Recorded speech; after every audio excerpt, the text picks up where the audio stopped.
মা জানো, ভাবি না প্রায় রাতে কান্না করে। কান্না করে?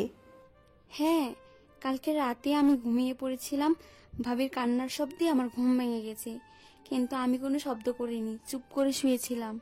তাই নাকি? হ্যাঁ, শুধু কালকেই নয়, এর আগেও আমার কান্না করতে শুনেছি আমি। আমার অনেক ভয় লাগে ভাবির কান্না শুনে। ওনাকে জিন টিন ধরে মনে হয় রাতে। না রে, মনে হয় ওর মায়ের জন্য মন খারাপ হয়, তাই কাঁদে।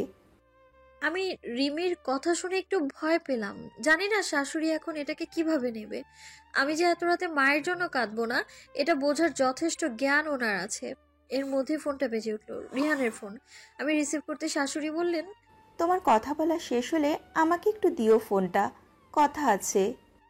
আমি কথা না বলে শাশুড়িকে আগে কথা বলতে দিলাম। শাশুড়ি আর রিহানের মধ্যে কথা চলছিল। কি রে বাবা, কেমন আছিস? ভালো আছি, তুমি কেমন আছো? ভালো। কবে আসবি বাড়িতে? কি বলো মা, বাড়ি থেকে মাত্র আসলাম, 11 দিন হলো। এখনই জিজ্ঞেস করছো বাড়ি যাওয়ার কথা? একটু ছুটি নিয়ে আয় না বাবা। বৌমা একা একা থাকে, তোর জন্য অনেক কান্না করে। আমার জন্য কান্না করে? হ্যাঁ, তোর জন্যই। একদিনের জন্য ছুটি নিয়ে হলেও আয়, পরে না হয় আবার বেশি দিনের ছুটি নিয়ে আসিস। আচ্ছা, বাবা কেমন আছে? হ্যাঁ, ভালোই আছে। ওনাদের কথা শেষ হলে শাশুড়ি আমার কাছে ফোনটা দিয়ে চলে গেলেন উঠানে।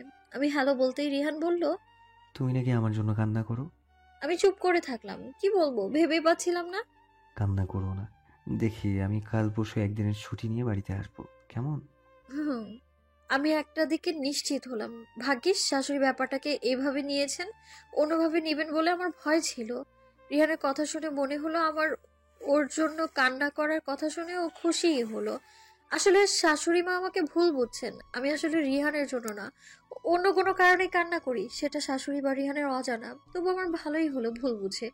কিছু ভুল বোঝাবুঝি যদি সংসারে শান্তি এনে দেয়, ভালোবাসা বাড়িয়ে দেয়, তাহলে ক্ষতি কি? এবারই সবাই অনেক ভালো। শ্বশুর শাশুড়ি ননদ ভাসুর বড় যা, শুধু মেজো যা একটু অন্যরকম। ওনার সাথে সবারই একটু বনিবনা কম। আমার উপর উনি তো রীতিমতো হুকুম জারি করেই রাখেন। সবার চেয়ে আমাকেই তার অত্যাচার বেশি সইতে হয়। আরিফের চিঠির ব্যাপারে উনি জানেন বলে একটু বেশি হুকুম চালান আমার উপর। আমিও কিছু বলতে পারি না, ভয় হয় কিছু বললে যদি চিঠির ব্যাপারটা সবাইকে বলে দেয়। বিয়ের 6 মাস পর বুঝতে পারলাম আমি কনসিভ করেছি। ব্যাপারটা শুনে আমার বা শ্বশুর বাড়ির মানুষ অতটা খুশি না হলেও রিহান অনেক খুশি ছিল। শ্বশুর বাড়ির সবাই চেয়েছিল আমি পড়াশোনা কন্টিনিউ করি।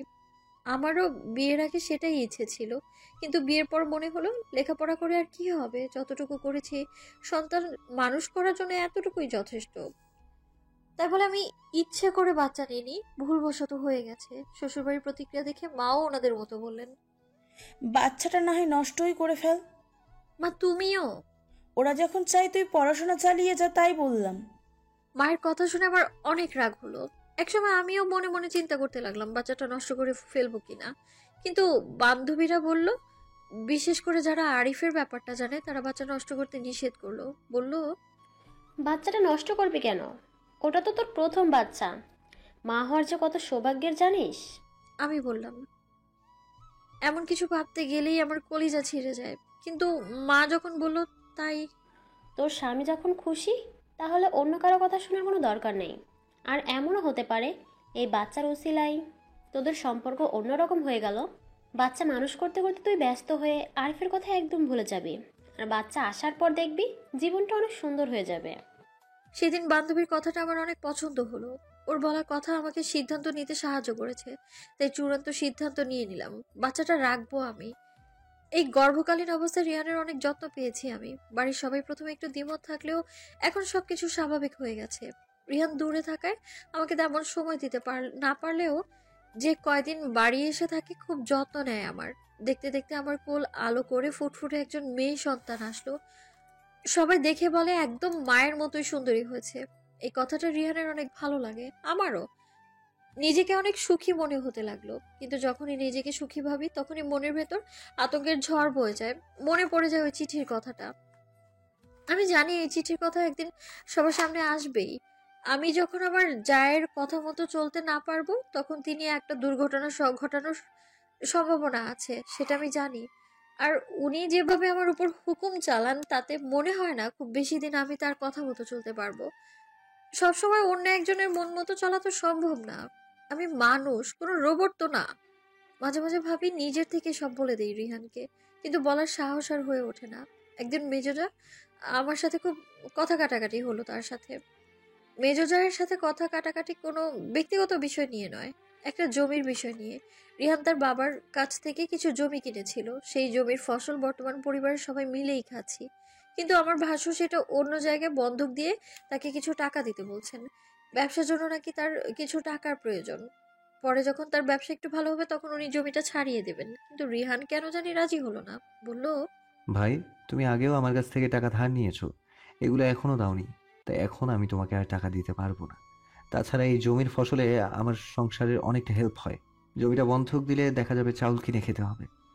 ভাসুর মুচকি হেসে বললেন, অনেকবার তো দিয়েছিস, আরেকবার দে। এবার তো টাকা ফেরত দেব, কথা দিলাম। না ভাই, আমি টাকা দিতে পারবো না, জমিও বন্ধক দিব না। এমনিই আমার আজকাল অর্থমন্দা চলছে। তাছাড়া আমার একটা মেয়ে আছে, তার কথা আমার ভাবতে হবে। তুমি এর আগেও কয়েকবার আমার কাছ থেকে ধার নিয়ে দাওনি। দেখা যাবে জমিটা বন্ধক দিয়ে তুমি নিশ্চিন্তে ঘুরে বেড়াবে, পরে ওইটা আমাকেই ঝাড়াতে হবে। তাহলে দিবি না? না। আচ্ছা। এই ঘটনা ওখানেই শেষ। রিহান আর ওর ভাইয়েরা অনেক সহজ সরল, ওনাদের মাঝে কখনো কোনো ঝামেলা হতে দেখিনি। যদিও রিহানের রাগটাই বেশি, রিহানের ভাইয়েরা ওভাবেই মেনে নেয়। কিন্তু এইবার মেজো ভাসুর যে রিহানের ব্যবহারে কষ্ট পেয়েছেন সেটা বোঝাই যাচ্ছে। টাকা না দেওয়ায় ভাসুর রিহানের উপর অনেক ক্ষুব্ধ হলেন। সকাল হতেই মেজো যা আমাকে ঘরে এসে বকতে লাগলেন। রেহানকে তুই নিষেধ করেছিস জমি দিতে, তাই না? আমি নিষেধ করতে যাব কেন?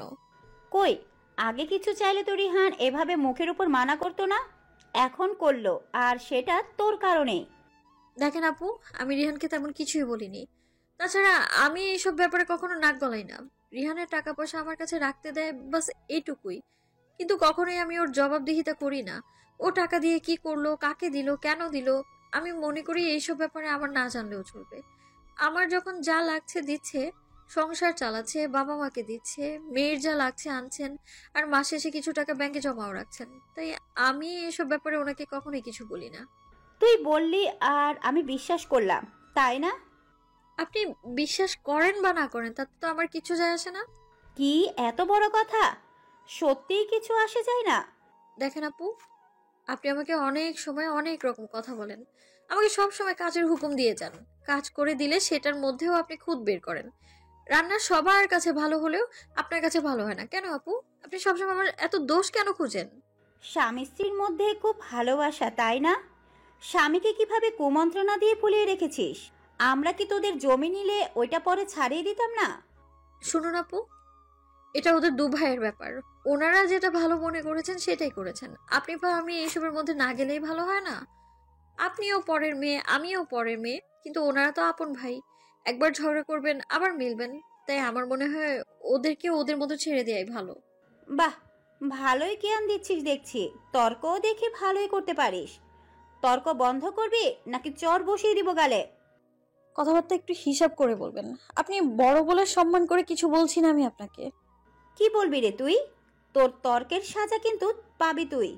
আমার বিয়ের 5 বছর 6 মাস চলছে, এর মধ্যে কখনো কি আমি আপনার কথার উপর কথা বলেছি?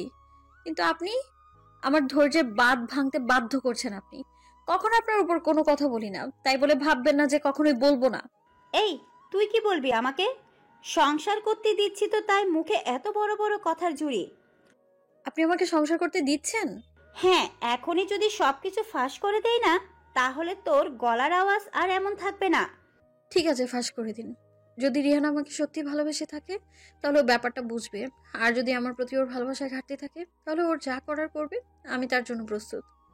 আচ্ছা, তাহলে রেডি থাকিস সংসার ভাঙার কষ্ট সহ্য করার জন্য। কষ্ট? রোজ রোজ এমন আতঙ্ক নিয়ে বাঁচার চেয়ে একেবারে সব শেষ হয়ে যাওয়াই ভালো। এই বলেই ওখান থেকে চলে আসলাম। রাগের মাথায় অনেক কিছু বলে ফেলেও এখন ভয় হচ্ছে সত্যি সত্যি না সংসারটা ভেঙে যায়। এমন কিছু হলে আমার মেয়েটার কি হবে? তারপর থেকে রোজ রোজ তার সাথে কিছু না কিছু নিয়ে ঝামেলা চলতেই থাকে। এইসবে আমি রীতিমতো মানসিক রোগী হয়ে যাচ্ছিলাম। একদিকে ওনার আমাকে মেন্টালি টর্চার, অন্যদিকে রিহানের বিশ্বাস হারানোর ভয় আমাকে আষ্টে পৃষ্ঠে জাপটে ধরেছে। আমি ধরেই নিলাম রিহান এবার বাড়িতে আসলে হয়তো মেজোজা রিহানকে সবটা জানাবেন। প্রতি মাসে 10 তারিখের দিকে রিহান বাড়ি আসে। এইবারও আসলো। রিহান আমাকে দেখে জিজ্ঞেস করলো, কি হয়েছে তোমার? তুমি কি অসুস্থ? না তো, ঠিক আছি। তোমাকে দেখে তো মনে হচ্ছে না তুমি ঠিক আছো।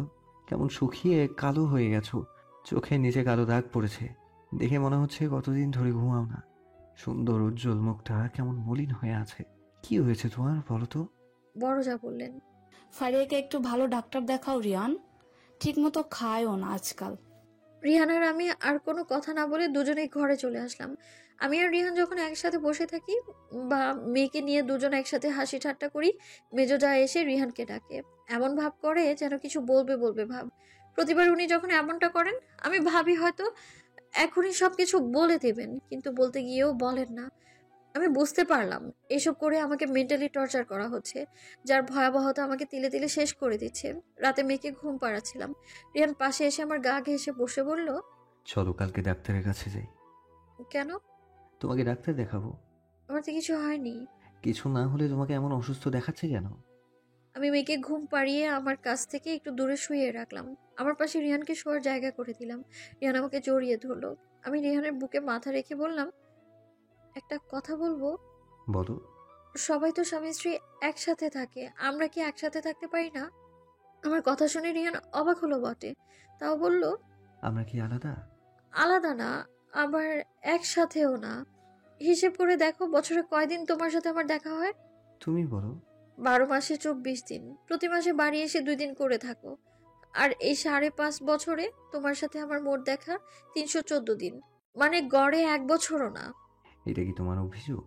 অভিযোগ না, আকাঙ্ক্ষা বলতে পারো। তোমাকে এখনো আমার অচেনা মনে হয়। তাই নাকি? হুম।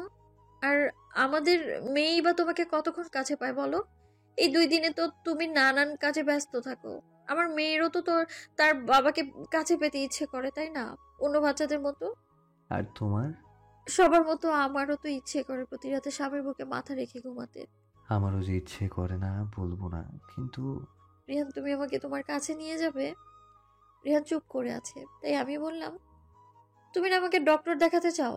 আসলে কি ডক্টর আমাকে আমার রোগ সারাতে পারবে? আমার রোগ তো শরীরে নয়, মনে, যার সুরাহা একমাত্র তোমার কাছেই আছে। রিহান কোনো প্রত্যুত্তর করলো না। লম্বা একটা নিঃশ্বাস ছেড়ে আমাকে আরেকটু শক্ত করে জড়িয়ে ধরলো। আমার এইসব বলার কারণ, আমি এখান থেকে দূরে চলে যেতে চাইছি। এখান থেকে দূরে চলে গেলেই হয়তো আমি ভালো থাকবো। রোজ রোজ এই ভয়, মেন্টাল টর্চার আমি আর নিতে পারছি না। রিহান এমনিতে আমাকে অনেক ভালোবাসে, আমার কষ্টও সহ্য করতে পারে না। রিহানকে উপর থেকে দেখে রাগী মনে হলেও ভেতর থেকেও ততটাই নরম মনের মানুষ। আর আমি এখন এই মানুষটাকে ভালোবাসি, সত্যিই ভালোবাসি। তবে জানি না এই ভালোবাসা টিকবে কতদিন। আপাতত এই যন্ত্রণা থেকে মুক্তি চাই, তাই রিহানকে ওই কথাগুলো বললাম আমি। তবে জানি না এই নরক থেকে মুক্তি পাবো কি না। সকালে সবাই যখন একসাথে নাস্তা করছিলাম, রিহান বলে উঠল, মা অফিস থেকে আমাকে অন্য জায়গায় বদলি করে দিয়েছে। তাই নাকি? কোথায়? মিরপুর 1-এ। ও, কিন্তু মা, এখন সমস্যা হলো ওখানে কোনো ব্যাচেলর ভাড়া দিতে চায় না। আর আমি তো বিবাহিত ব্যাচেলর, কোনো বাসায় খুঁজে পাচ্ছি না। যেখানেই যাই খালি একটাই শর্ত, পরিবার নিয়ে থাকতে হবে। আর নতুন জায়গা হওয়াতে আমার খাওয়ারও খুব সমস্যা হয়ে গেছে। তাই ভাবছি তোমাকে নিয়ে যাব সাথে করে। কি বলিস এইসব? আমাকে তোর বাবা যেতে দেবে নাকি? আর আমার ঢাকাতে মন টেকে না। একবার তোর মামার বাসায় গিয়েছিলাম, 2 দিন থাকার পর 3 দিনের দিন পাগলের মতো ছুটে এসেছিলাম। তাহলে কি করব? থাকার কষ্ট, খাওয়ার কষ্ট, এত কষ্ট করে কি চাকরি করা যায়? বড় ভাসুর বলল, তাহলে মাকে না নিয়ে তোর বউকে নিয়ে গেলেই তো পারিস। না, ফারিয়াকে নিয়ে গেলে কেমন খারাপ দেখা যায়। ফারিয়া চলে গেলে মা বাবাকে দেখবে কে? মেজোজা ভ্রুকুচকে বলল, যেভাবে বলছো যেন তোমার বউ শুধুমাত্র মা বাবাকে দেখে, আমরা দেখি না। না ভাবি, আমি আসলে ওইভাবে বলতে চাইনি কথাটা। শাশুড়ি বললেন, হ্যাঁ, তুই তোর বউকেই নিয়ে যা, আমাদের কোনো অসুবিধা হবে না। বড় বউ আর মেজ বউ তো আছেই। তাছাড়া আমার ছেলের বউ থাকতে এত কষ্ট করবেই বা কেন? তাহলে কি সত্যি তোমাদের কোনো সমস্যা হবে না? না রে বাবা, ফারিয়া যদি যায় তুই ওকে নিয়ে যা। ফারিয়াকে বলেছিলাম, ও যেতে চায় না, তাই তো তোমাকে নিয়ে যেতে চাইছি। আমি এতক্ষণ ভেবেছিলাম রিহান যা বলছে সত্যি সত্যি বলছে, কিন্তু এখন বুঝতে পারলাম সবটাই সাজানো। শাশুড়ি আমাকে বোঝাচ্ছেন, কেন যাবে না তুমি? তোমার স্বামীর কষ্টের চাইতে কি তোমার এখানে থাকা বেশি জরুরি? আমি চুপ। রিহানের সাথে তুমিও যাবে, বুঝতে পেরেছো? জি মা। ঘরে আসতে আমি রিয়ানকে জড়িয়ে ধরে একটা চুমু দিলাম। এই প্রথম নিজে থেকে কিছু করলাম। কি এখন খুশি? অনেক। আচ্ছা কালকে তাহলে আমি চলে যাই। আগামী মাসে এসে তোমাকে নিয়ে যাব। ফ্যামিলি বাসে খুঁজতে হবে, আমি তো মেসে থাকি। আমি রিহানকে আবারও জড়িয়ে ধরলাম, বললাম ঠিক আছে। তার পরের মাসে এসে রিহান আমাকে নিয়ে গেল। শুরু হলো আমার নতুন জীবন। প্রথম দিন গিয়ে সংসারের টুকিটাকি যা লাগে সব কিনলাম। তবে একটু খারাপ লাগছে বাড়ির কথা ভেবে। এর আগে কখনো ঢাকায় আসিনি তো, তাই। এখানে সবাই কেমন জানি নিজের মতো থাকে, কেউ কারো বাসায় যায় না, প্রয়োজন ছাড়া কথাও বলে না। তবে নিজের সংসার যে এতটা সুখের হয় ঢাকা না আসলে আমি বুঝতেই পারতাম না। আমরা 2 রুমের একটা ফ্ল্যাটে থাকতাম। বাসাটা খুব সুন্দর, একদম নিজের মতো করে সাজালাম। সবকিছুই কেমন যেন স্বপ্ন স্বপ্ন মনে হচ্ছিল। আমারও এমন একটা সংসার হবে কখনো ভাবিনি। হ্যাঁ, এটা আমার সংসার। আর এই সংসারটা উপহার দিয়েছেন আমার স্বামী রিহান। সকালে নাস্তা বানানো, দুপুরে মেয়ে নিয়ে স্বামী স্ত্রী একসাথে খাওয়া, আর রাতে স্বামীর বুকে মাথা রেখে ঘুমানো, এই জন্য অন্যরকম এক সুখ। কিন্তু আমি বুঝি না এখানে মানুষ কারোর সাথে তেমন কথা বলে না কেন? অচেনা বলে? গ্রামে তো আমরা অচেনা মানুষ এলেও পেরিয়ে এগিয়ে দিয়ে বসতে বলি, কিন্তু এইখানে আমি গ্রামের মেয়ে, আমি আবার কারোর সাথে কথা বলা ছাড়া থাকতে পারি না। বাসায় এক ভদ্রমহিলা আমার মতোই, এক মেয়ের মা। প্রায় দেখতাম বারান্দায় বসে ফোন টিপাটিপি করতো। তার বারান্দা আর আমাদের বারান্দায় 4 আঙুলের তফাৎ মাত্র। একদিন আমি তার সাথে কথা বলার চেষ্টা করলাম। এই যে আপু, একটু কথা বলতে পারি? হ্যাঁ বলেন। আপনাদের বাড়ি কোথায়? হাসলেন যে? আপনি যেভাবে বলেছিলেন যে কথা বলবেন, আমি ভাবলাম না জানি কি কথা বলবেন। বাই দ্য ওয়ে, আপনারা মনে হয় নতুন ভাড়াটিয়া, তাই না? জি। ও, তা আপনাদের বাড়ি কোথায়? কিশোরগঞ্জ। আপনার? বগুড়া। আপনার নাম কি? ফারহানা নিশো। আপনার? ফারিয়া জান্নাত। বাহ, আপনার নামের সাথে তো আমার নামের প্রথম অক্ষর মিল আছে দেখছি। জি। সেদিনের পর থেকে তার সাথে আমার কথা হতো, মন খুলে কথা হতো। ঢাকাতেও তাহলে মন খুলে কথা বলার মানুষ আছে? ফারহানাকে না দেখলে বুঝতেই পারতাম না আমি। দিনগুলো খুব সুন্দর চলছে। বিকেলে ফারহানার সাথে বাইরে হাঁটতে বেরোতাম। রিহানই বলেছে বাসায় ভালো না লাগলে মেয়েকে নিয়ে বাইরে ঘুরে আসতে। রিহান তো আর সবসময় বাসায় থাকে না। আর ফারহানার ব্যাপারে আমি রিহানকে সব বলার পর রিহান বলল ইচ্ছে হলে রাইমাকে নিয়ে ওনার সাথে বিকেলে বাইরে ঘুরে আসতে। ও, বলা হয়নি, রাইমা আমার মেয়ের নাম। মাঝে মাঝে রিহান, রাইমা আর আমি ঘুরতে বের হতাম। ঘুরতে গেলে ফুচকা চটপটি খেতাম। বাসায় আসার সময় রিহান মেয়েকে আর আমাকে আইসক্রিম কিনে দিত। প্রতিদিন রিহান অফিস থেকে আসার পর ওর সাথে অনেক গল্প করতাম। সারাদিন কি কি করলাম, ফারহানার সাথে কি কি কথা হলো, বিকেলে ঘুরতে গিয়েছিলাম, ইত্যাদি ইত্যাদি। অনেক রকমের কথা বলতাম। একদিন মন খুলে কথা বলতাম, একদম মন খুলে কথা বলতাম। রিহান বাসায় আসার পর টিভি রিমোট ওর দখলে চলে যেত। আমিও কোনো আপত্তি করতাম না, বরং ওর পাশে বসে বা শুয়ে একসাথে দুজনে খেলা দেখতাম। যখন বিপিএল খেলা চলতো, রিহান আমাকে খেলা দেখার দায়িত্ব দিয়ে দিত। ও কাজের চাপে খেলা দেখার সময় না পেলে আমার উপরেই দায়িত্ব আসতো, যেন রাতও বাসায় আসলে আমি তাকে ডিটেইলে সব বলতে পারি। আমিও তাই করতাম। রিহান বাসায় আসলে পুরো খেলার বর্ণনা দিতাম ওকে। কিভাবে কে আউট হলো, কে ক্যাচ মিস করলো, কিভাবে কয় রান নিল, এইসব। মাঝে মাঝে রিহান আমার পেঁচালে অতিষ্ঠ হয়ে টিভি অফ করে দিত। যদি জিজ্ঞেস করতাম টিভি অফ করলে কেন, বলতো তোমারটা শুনবো নাকি টিভিটা, তাই টিভি অফ করে দিয়ে তোমারটাই শুনি। আমি তখন মুখ কালো করে রাখলে বলতো রাগ করো কেন, মজা করছি। আমি তখন মুচকে হাসি দিয়ে আবারও বলা শুরু করতাম, এমন ভালো একজন স্বামী পেয়ে আমি অনেক খুশি। কতটা ভাগ্য ভালো হলে এমন স্বামী পাওয়া যায়, রিহানকে না পেলে তো বুঝতামই না। দেখতে দেখতে আমাদের বিয়ের 6 বছর পূরণ হতে চললো। আর আজকে আমার জন্য সবচেয়ে বড় গিফটটা অপেক্ষা করছে, জানা ছিল না। কলিং বেলের শব্দে ঘুম ভেঙে গেল। রিহান গিয়ে দরজা খুলতেই পিয়ন একটা চিঠি এগিয়ে দিয়ে বলল, এখানে একটা সই করে দিন। এটা কিসের চিঠি, কে দিয়েছে? সেটা ভাই আমি কিভাবে বলবো? আমার কাজ ঠিকানা অনুযায়ী পৌঁছে দিলাম। ফেসবুক, ইমো, হোয়াটসঅ্যাপ, ইমেল থাকতেও এই যুগেও মানুষ চিঠি পাঠায়? দরজা লাগিয়ে দিয়ে রিহান আমার কাছে এসে বলতে লাগলো, কে যেন চিঠি পাঠিয়েছে? এই যুগে কোন পাগল এমন করতে পারে বলো তো? আমি বললাম, খুলে দেখলেই তো হয়। রিহান খুলে পড়তে লাগলো। চিঠিটা পড়ার পর ওর চোখ কেমন লাল হয়ে গিয়েছিল। আমি কিছু বুঝতে না পেরে হাত থেকে চিঠিটা কেড়ে নিতেই দেখলাম সেই 6 বছর আগে আরিফের চিঠিটা। ঠিকানাটা আরিফের বাড়ির ঠিকানায়। অবশ্য আমি জানি এটা কার কাজ, আর ঠিকানাটা এক হওয়াই স্বাভাবিক, কারণ ওদের বাড়ি তো কাছাকাছি। চিঠিটা এতদিন খুব যত্ন করে রেখে দিয়েছিলেন উনি। এই সময়টার অপেক্ষাতেই হয়তো ছিলেন। কথায় আছে না, কপালে নাইকো ঘি, ঠকঠকালে হবে কি। আমার দশাও হলো ঠিক তেমনই। আমার সুখের সংসারে অন্ধকার নেমে এলো।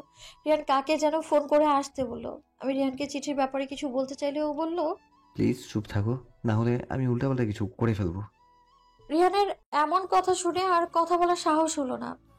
আমি ভাবছিলাম কাকে আসতে বলো রিহান, আর মেজো জায়ের অভাবে এভাবে চিঠি পাঠানোর মানেটা কি। উনি তো হাতেই চিঠিটা দিতে পারতেন। তার মানে কি উনি এটা বোঝাতে চাইছেন যে বর্তমানেও আরিফের সাথে আমার সম্পর্ক চলছে, আর চিঠিটা আরিফ পাঠিয়েছে? রিহান কিছুক্ষণ পর বাসা থেকে বের হয়ে গেল। কোথায় যাচ্ছে জিজ্ঞেস করার সাহসও হলো না আমার। অফিসে যে যাচ্ছে না এটা শিওর, কারণ নর্মাল ড্রেস পরে বের হয়েছে। মনে মনে ভাবলাম রিহান বাসায় আসলে ওকে সবটা খুলে বলবো।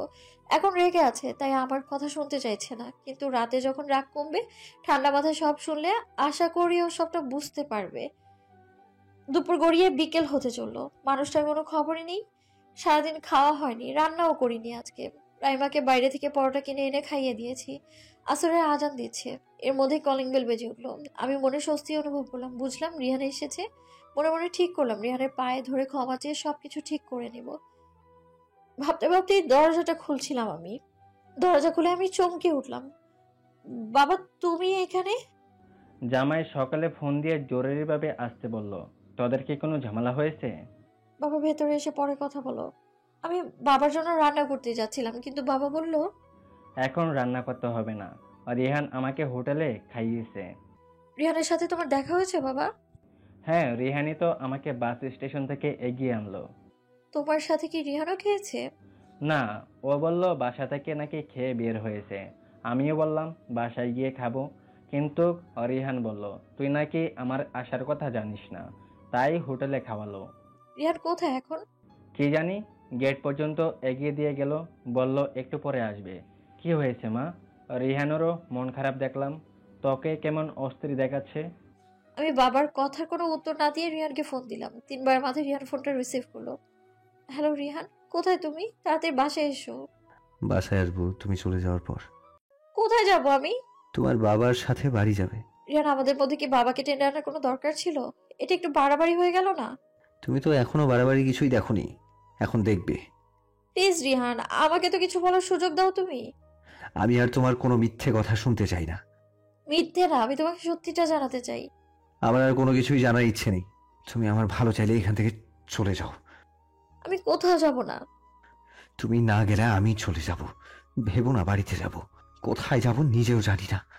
প্লিজ রিহান, আমাকে এই বিষয়ে কথা বলার একটা সুযোগ তো দাও। বললাম তো তুমি এখন তোমার বাবার সাথে চলে যাবে, আর না হয় আমি পৃথিবী ছেড়ে চলে যাব। আমি বাকরুদ্ধ হয়ে গেলাম। রিহানের এমন কথার প্রত্যুত্তর করার ভাষা হারিয়ে ফেলেছি আমি। ও যখন চাইছে আমি চলে যাই, তাহলে চলে যাওয়াটাই ঠিক হবে। বাবাকে বললাম, বাবা আমি বাড়ি যাব। বাবা বললেন, তোদের মধ্যে কি ঝামেলা হয়েছে আমি জানি না, কিন্তু বাড়ি গেলে কোনো সমাধান হবে, বরং সমস্যা আরো বাড়বে। না গেলে আরো বড় ঝামেলা হতে পারে বাবা। কি ঝামেলা আর কি হয়েছে খুলে বলতো আমাকে, না বললে বুঝবে কিভাবে? বাবা, তুমি যদি আমাকে না নিয়ে যাও তাহলে আমি অন্য কোথাও চলে যাব। কোথায় যাবি? জানি না। আচ্ছা ঠিক আছে, তোকে নিয়ে যাব, কিন্তু জামাই আসলে পরে যাই। আমি এখান থেকে না যাওয়া পর্যন্ত ও বাসায় আসবে না। বাবা আর কোনো কথা বললেন না। আমি রেডি হয়ে বাবার সাথে রওনা হলাম বাড়ির উদ্দেশ্যে। যাওয়ার আগে বারান্দা দিয়ে ফারহানাকে ডেকে বললাম, আমি বাড়ি যাচ্ছি, রিয়ানকে একটু দেখে রাখবেন প্লিজ। হঠাৎ বাড়ি যাচ্ছেন যে? খুব আর্জেন্ট তাই। আচ্ছা, কবে আসবেন? জানি না, তবে তাড়াতাড়ি আসার চেষ্টা করব। এই বলেই রওনা হলাম। রিয়ানকে ফোন দিয়ে বললাম, আমি চলে যাচ্ছি, তুমি বাসায় এসে রেস্ট নাও। আমার জন্য তোমার বাইরে বাইরে ঘুরতে হবে না।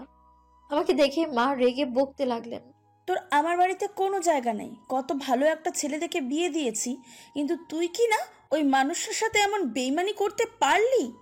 এই জন্যই তোকে মানুষ করেছিলাম।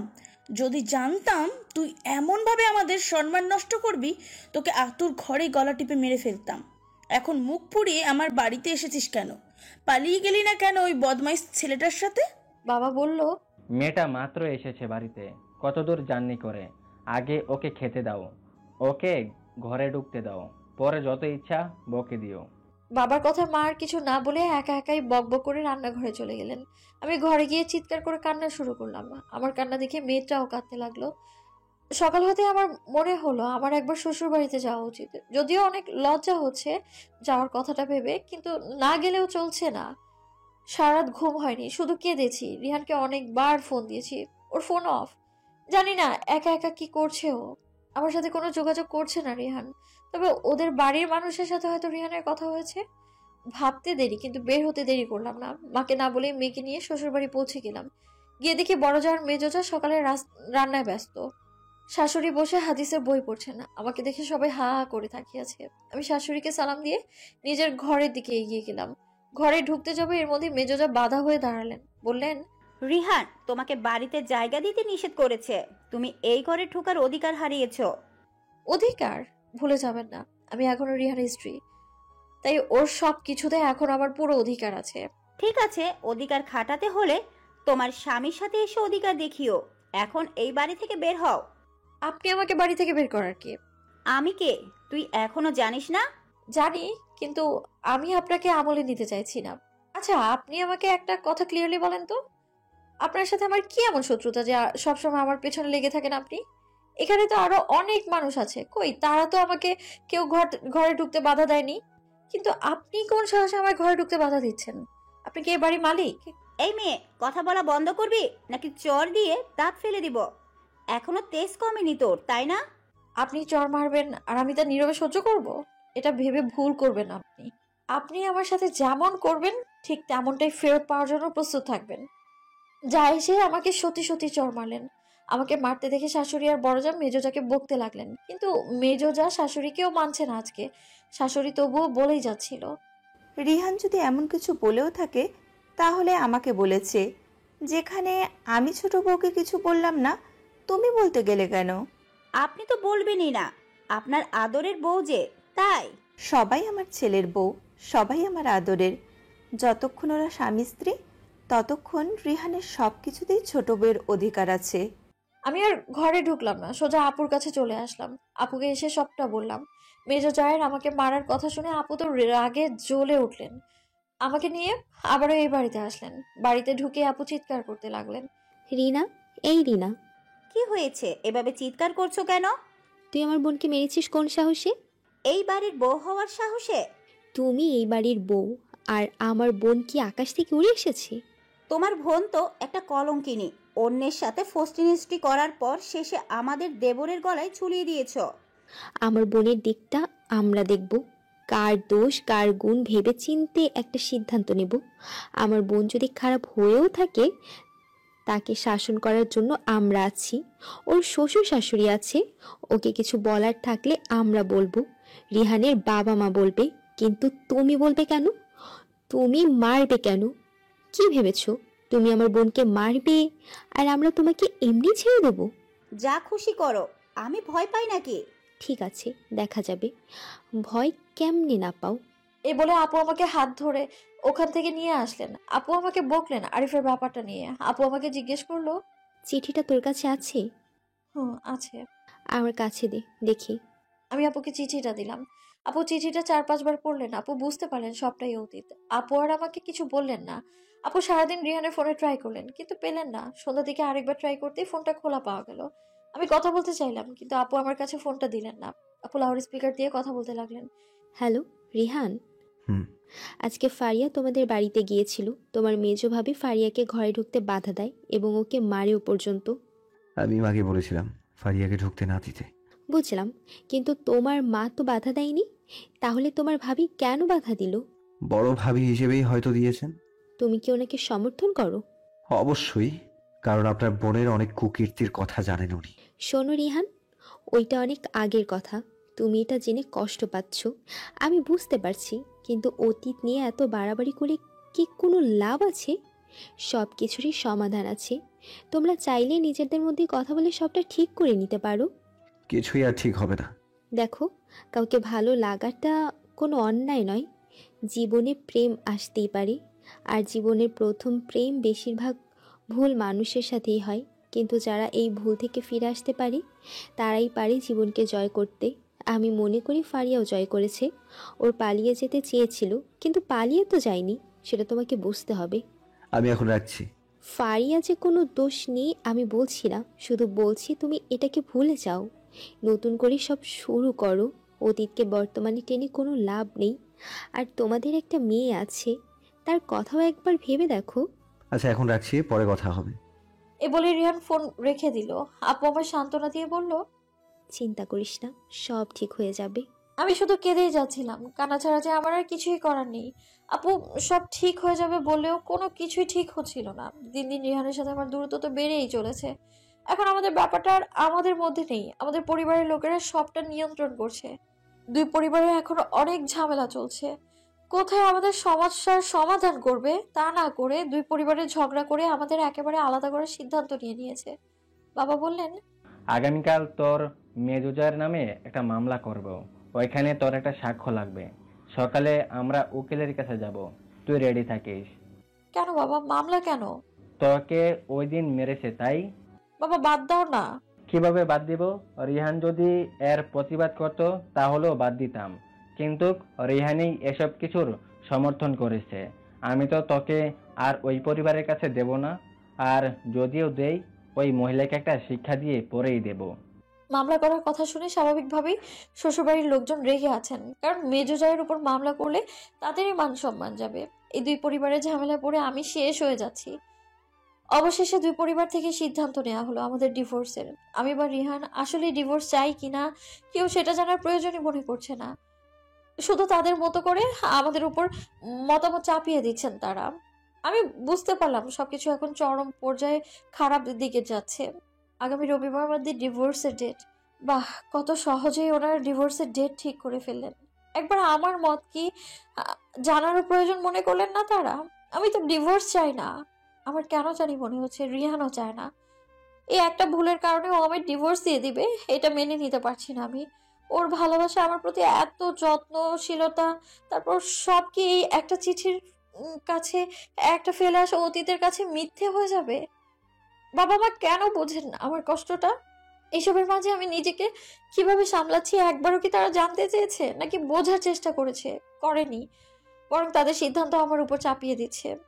অবশ্য রিহান চাইলেই সবকিছু সমাধান এখনো হতে পারে। হয়তো রিহানই চায় না আমাদের সম্পর্কটা টিকে থাকুক। যদি চাইতো একবার হলেও ফোন দিত। ও যখন চায় না, তাহলে আমারও ওকে জোর করার কোনো দরকার নেই। আমাকে ছাড়া যদি ও ভালো থাকতে পারে তাহলে থাকুক। আমি রিহানকে দোষ দিই কিভাবে? ওর দোষও তো নেই, দোষটা তো আমারই। আর আমি এই ভয়টাই তো এতদিন পাচ্ছিলাম। সকাল 10টার সময় শ্বশুরবাড়ি থেকে কয়েকজন মানুষ আসলেন। মা আমাকে ঘরে এসে বলে গেলেন আমি যেন ওনাদের সামনে না যাই, যা বলার বাবা বলবেন। আর যদি আমি তাদের কথার বিরোধিতা করি তাহলে আর কখনো কোনো সময় আমি বাবাকে পাশে পাবো না। এই বলে মা ঘর থেকে চলে গেলেন। আমি ওনাদের সামনে যাইনি, কিন্তু এই ঘর থেকে তাদের কথাগুলো সব স্পষ্ট শুনতে পাচ্ছিলাম আমি। কারা কারা এসেছেন না দেখলেও কণ্ঠ শুনে চিনতে পারছিলাম, তাদের মধ্যে কথা চলছিল। কি ব্যাপার, আপনারা আবার কি ভেবে? কিছু কথা বলার জন্য এসেছি। যা কথাবার্তা তা তো আগেই হয়ে গেছে। আমার আর এই বিষয়ে কোনো কথা বলার নাই। তালই আপনি আরেকবার সব কিছু ভালো করে ভেবে দেখেন। ডিভোর্স হলেই সব কিছু সমাধান হয়ে যাবে। আপনার মেয়ে কি ডিভোর্স চায়? অবশ্যই, আমি যেটা চাইবো আমার মেয়ে সেটাই করবে। হয়তো আপনার মেয়ে আপনার কথা মেনে নিয়ে কাজটা করবে, কিন্তু আপনি কি এবারও জানার চেষ্টা করছেন তার মনের কথা? ফারিয়ার মনের কথা যাই থাকুক না কেন, নিজের স্বামীর ঘরে ঢুকতে বাধা দেয়। সেই বাড়িতে মেয়েকে সারা জীবন অপমান হতে পাঠাবো না। তারপরে সব ভুলে যেতাম যদি রিহান এর প্রতিবাদ করত, কিন্তু তখন রিহানকে আমার বড় মেয়ে সবটা জানালো। তখনও এমনভাবে কথা বলল যেন আপনার বাড়ির মেজবউ আমার মেয়ের সাথে ঠিক কাজটাই করেছে। এটা আমি মেনে নিতে পারছি না। দেখুন বেয়াই, সবটা একটা দুর্ঘটনা মাত্র। এখানে রিহানের কোনো দোষ নেই। ছোট বৌমা রিহানের মধ্যে একটা ব্যাপার নিয়ে ঝামেলা চলছে। আমরা ওদের ঝামেলা মেটানোর চেষ্টা না করে নিজেদের মধ্যে আরো ঝামেলা বাড়িয়ে ফেলছি। মেজ বৌমাকে আমরা যথেষ্ট শাসন করেছি এর জন্য। শুনেছি চিঠিটা ফাঁস করার পেছনে মেজ বৌমার হাত আছে। আমার মেজ ছেলে তো রাগ করে বউকে বাপের বাড়ি পাঠিয়ে দিয়েছে। বাপের বাড়ি পাঠিয়েছে, আবার নিয়ে আসবে, কিন্তু আমার মেয়েকে যে মারলো তার কি হবে? ওইটা আমরা পরে দেখব। বেআই বলছি কি, আপনারাও তো আরিফের সাথে বৌমার সম্পর্কের ব্যাপারটা গোপন করেছেন, তাও আমরা সবটা মেনে নিচ্ছি, কারণ এগুলো অনেক আগের কথা। কিন্তু আমার ছেলে হঠাৎ এসব জেনে খুব কষ্ট পেয়েছে। আমরা গোপন করেছি মানে? আচ্ছা তালই বাদ দিন, যাই হোক এগুলো ওদের মধ্যেকার ব্যাপার। আর যা কিছু ঘটেছে এসব তো আর বাইরের মানুষ জানে না, সব কিছু আমাদের মধ্যেই আছে। তাই আমরা সব কিছু ভুলে একটা মীমাংসায় আসি। আমরা ফারিয়াকে নিতে এসেছি। মাফ করবেন, আমি জেনে শুনে আমার মেয়েকে ওই বাড়িতে মাটি খেতে পাঠাতে পারবো না। আমি আমার মেয়েকে ভার্সিটিতে ভর্তি করব। ও লেখাপড়া করবে, চাকরি করবে, পরে ওকে ভালো করে দেখে বিয়ে দেব। দেখুন, আমরা কিন্তু আপনার মেয়েকে কখনো পড়াশোনা করতে নিষেধ করিনি, বরং আপনার মেয়ে আর পড়াশোনা করতে চায়নি। আর আপনিই তো বলছেন মেয়েকে আবার বিয়ে দেবেন, তাহলে দ্বিতীয় বিয়ের চেয়ে আমাদের সমঝোতা কি সঠিক পথ নয়? যাই বলুন না কেন, আমি আর আমার মেয়েকে আর ওই বাড়িতে পাঠাবো না। কালকে ডিভোর্সের পর আপনারা আপনাদের মেয়েকে নিয়ে চলে যাবেন, আমাদের মেয়ে আমাদের কাছেই থাকবে। তাহলে ফারিয়াকে দিবেন না? না। ঠিক আছে, তাহলে কালকে আমার নাতনিকে আমরা নিয়ে যাব। এই বলে তারা চলে গেলেন। ওনাদের কথোপকথন শুনে আমার বুকের ভেতর সব চুরমার হয়ে যাচ্ছিল। রাইমাকে বুকে জড়িয়ে চিৎকার করে কাঁদতে লাগলাম। বাবা কেন এমন করছে বুঝতে পারছি না আমি, যেখানে আসল দোষটা তার মেয়েরই। না ঘুমাতে পারছি না, খুব কষ্ট হচ্ছে আমার। বুকের ভেতরটা ভেঙে চুরমার হয়ে যাচ্ছে আমার। যতবার মেয়ের ঘুমন্ত মুখের দিকে তাকাচ্ছি ততবার কলিজাটা ছেদ করে ওঠে। এমন একটা অবস্থা হচ্ছে, কি করব আমি ভেবে পাচ্ছি না। আমি সব পারলেও রাইমাকে ছাড়া থাকতে পারবো না। খুব কষ্ট হচ্ছে, ইচ্ছে করছে জীবন বিসর্জন দিয়ে দিই আমি। এই রাতের অন্ধকারে সবাই যখন ঘুমাচ্ছে আমি তখন অঝরে কেঁদে বুক ভাসাচ্ছি। একবার ভাবলাম সত্যি সত্যি আত্মহত্যা করে ফেলি, কারণ মেয়েকে ছাড়া বাঁচার চেয়ে আমার জন্য যে মৃত্যুই শ্রেয়। কিন্তু পারলাম না, আত্মহত্যা করার সাহস আমার হলো না। মনের যত কষ্ট অস্থিরতা সব যেন গলার মধ্যে এসে আটকে গেছে। কেমন যেন গলা শুকিয়ে বুকের ভেতর চিনচিন করছে, নিঃশ্বাস যেন বন্ধ হয়ে আসছে। কোনো কিছুতেই শান্তি না পেয়ে ওজো করে নামাজে দাঁড়ালাম, কারণ আমাকে যদি কেউ এই কষ্ট থেকে বের করতে পারে সেটা একমাত্র আমার আল্লাহ। নামাজ শেষে মোনাজাত ধরে অনেক কান্নাকাটি করে একটা দোয়া করলাম। হে আল্লাহ, আপনি তো সব কিছু জানেন আর বুঝেনও, দয়া করে আমার স্বামী আর আমার সংসার আমায় ফিরিয়ে দিন। আমি যেন আবার আমার স্বামী সন্তান নিয়ে সুখে সংসার করতে পারি, সেই তৌফিক দান করুন আমাকে। আমাকে সঠিক সিদ্ধান্ত নিতে সাহায্য করুন। হে আল্লাহ, আর কেউ না জানুক, আপনি তো জানেন আমার মনের ভিতর কি চলছে। আপনি ছাড়া এই কষ্ট থেকে আমায় আর কেউ মুক্তি দিতে পারবে না। দয়া করুন আল্লাহ, দয়া করুন আমায়। এসব বলে যখন অঝরে কাঁদছিলাম, মেয়েটা এসে পাশে বসলো, আমাকে জিজ্ঞেস করলো, কি হয়েছে মা, কান্না করছো কেন? নানু কি তোমাকে মেরেছে? আমি চোখের পানি মুছতে মুছতে মাথা নাড়িয়ে না জানালাম। তাহলে কি বাবার কথা মনে পড়েছে? তুমি ঘুম থেকে উঠে গেছো বাবু? তোমাকে পাশে না পেয়ে আমার খুব ভয় লাগছিল, তাই এখানে এসে পড়েছি। চলো বাবু, এখন আমরা ঘুমাবো। আচ্ছা মা, বাবা কবে আসবে? আর আসবে না মা, তুমি কালকে তোমার বাবার কাছে চলে যাবে। তুমি যাবে না? না। তাহলে আমিও যাব না, তোমাকে ছাড়া আমি একা থাকতে পারি না। মা চলো না আমরা বাবার কাছে চলে যাই। না মা, তোমার নানা নানু যেতে দিবে না। তাহলে চলো না মা, আমরা এখান থেকে পালিয়ে যাই, তাহলে ওরা আমাদের আর দেখতে পাবে না। মেয়ের মুখে এমন কথা শুনে আমি আবারও জোরে জোরে কাঁদতে লাগলাম। মেয়ের মাথায় বিলি কাটছিলাম আর কাঁদছিলাম, এমন সময় ফোনটা বেজে উঠলো। মোবাইলটা হাতে নিতেই দেখলাম রিহানের ফোন। ঘড়ির দিকে তাকিয়ে দেখলাম রাত 3টা বাজে। এত রাতে রিহানের ফোন, তাও আজ 13 দিন পরে। আমি দেরি না করে সাথে সাথে ফোনটা রিসিভ করলাম। হ্যালো রিহান, কেমন আছো? যেমন থাকার কথা ছিল। রিহান, তুমি আমায় এখান থেকে নিয়ে যাও প্লিজ, আমি তোমার ছাড়া বাঁচতে পারবো না। আমি জানি আমার উপর তোমার খুব রাগ হয়েছে, রাগ হওয়ারই কথা, তার জন্য তুমি আমায় ইচ্ছে মতো বকো, মারো, কিন্তু এইভাবে হাত ছেড়ে দিও না প্লিজ। কেন তোমরা আমার সাথে এমন করলে? তুমি জানো আমার আসল কষ্টটা কোথায়? আমার আসল কষ্টটা হলো তোমরা দুজনেই আমার ভালোবাসার মানুষ। আরিফ যে আমার সবচেয়ে ভালো বন্ধু, যার সাথে ছোট থেকে একসাথে বড় হয়েছি। শৈশব কিশোর বয়স আমরা একসাথে কাটিয়েছি, এক স্কুলে পড়েছি, কলেজ লাইফটাও একসাথে কাটিয়েছি। আরিফ আরিফ শুধু আমার বন্ধু নয়, প্রাণের বন্ধু। সেই বন্ধুর থেকে আমি এমনটা আশা করিনি।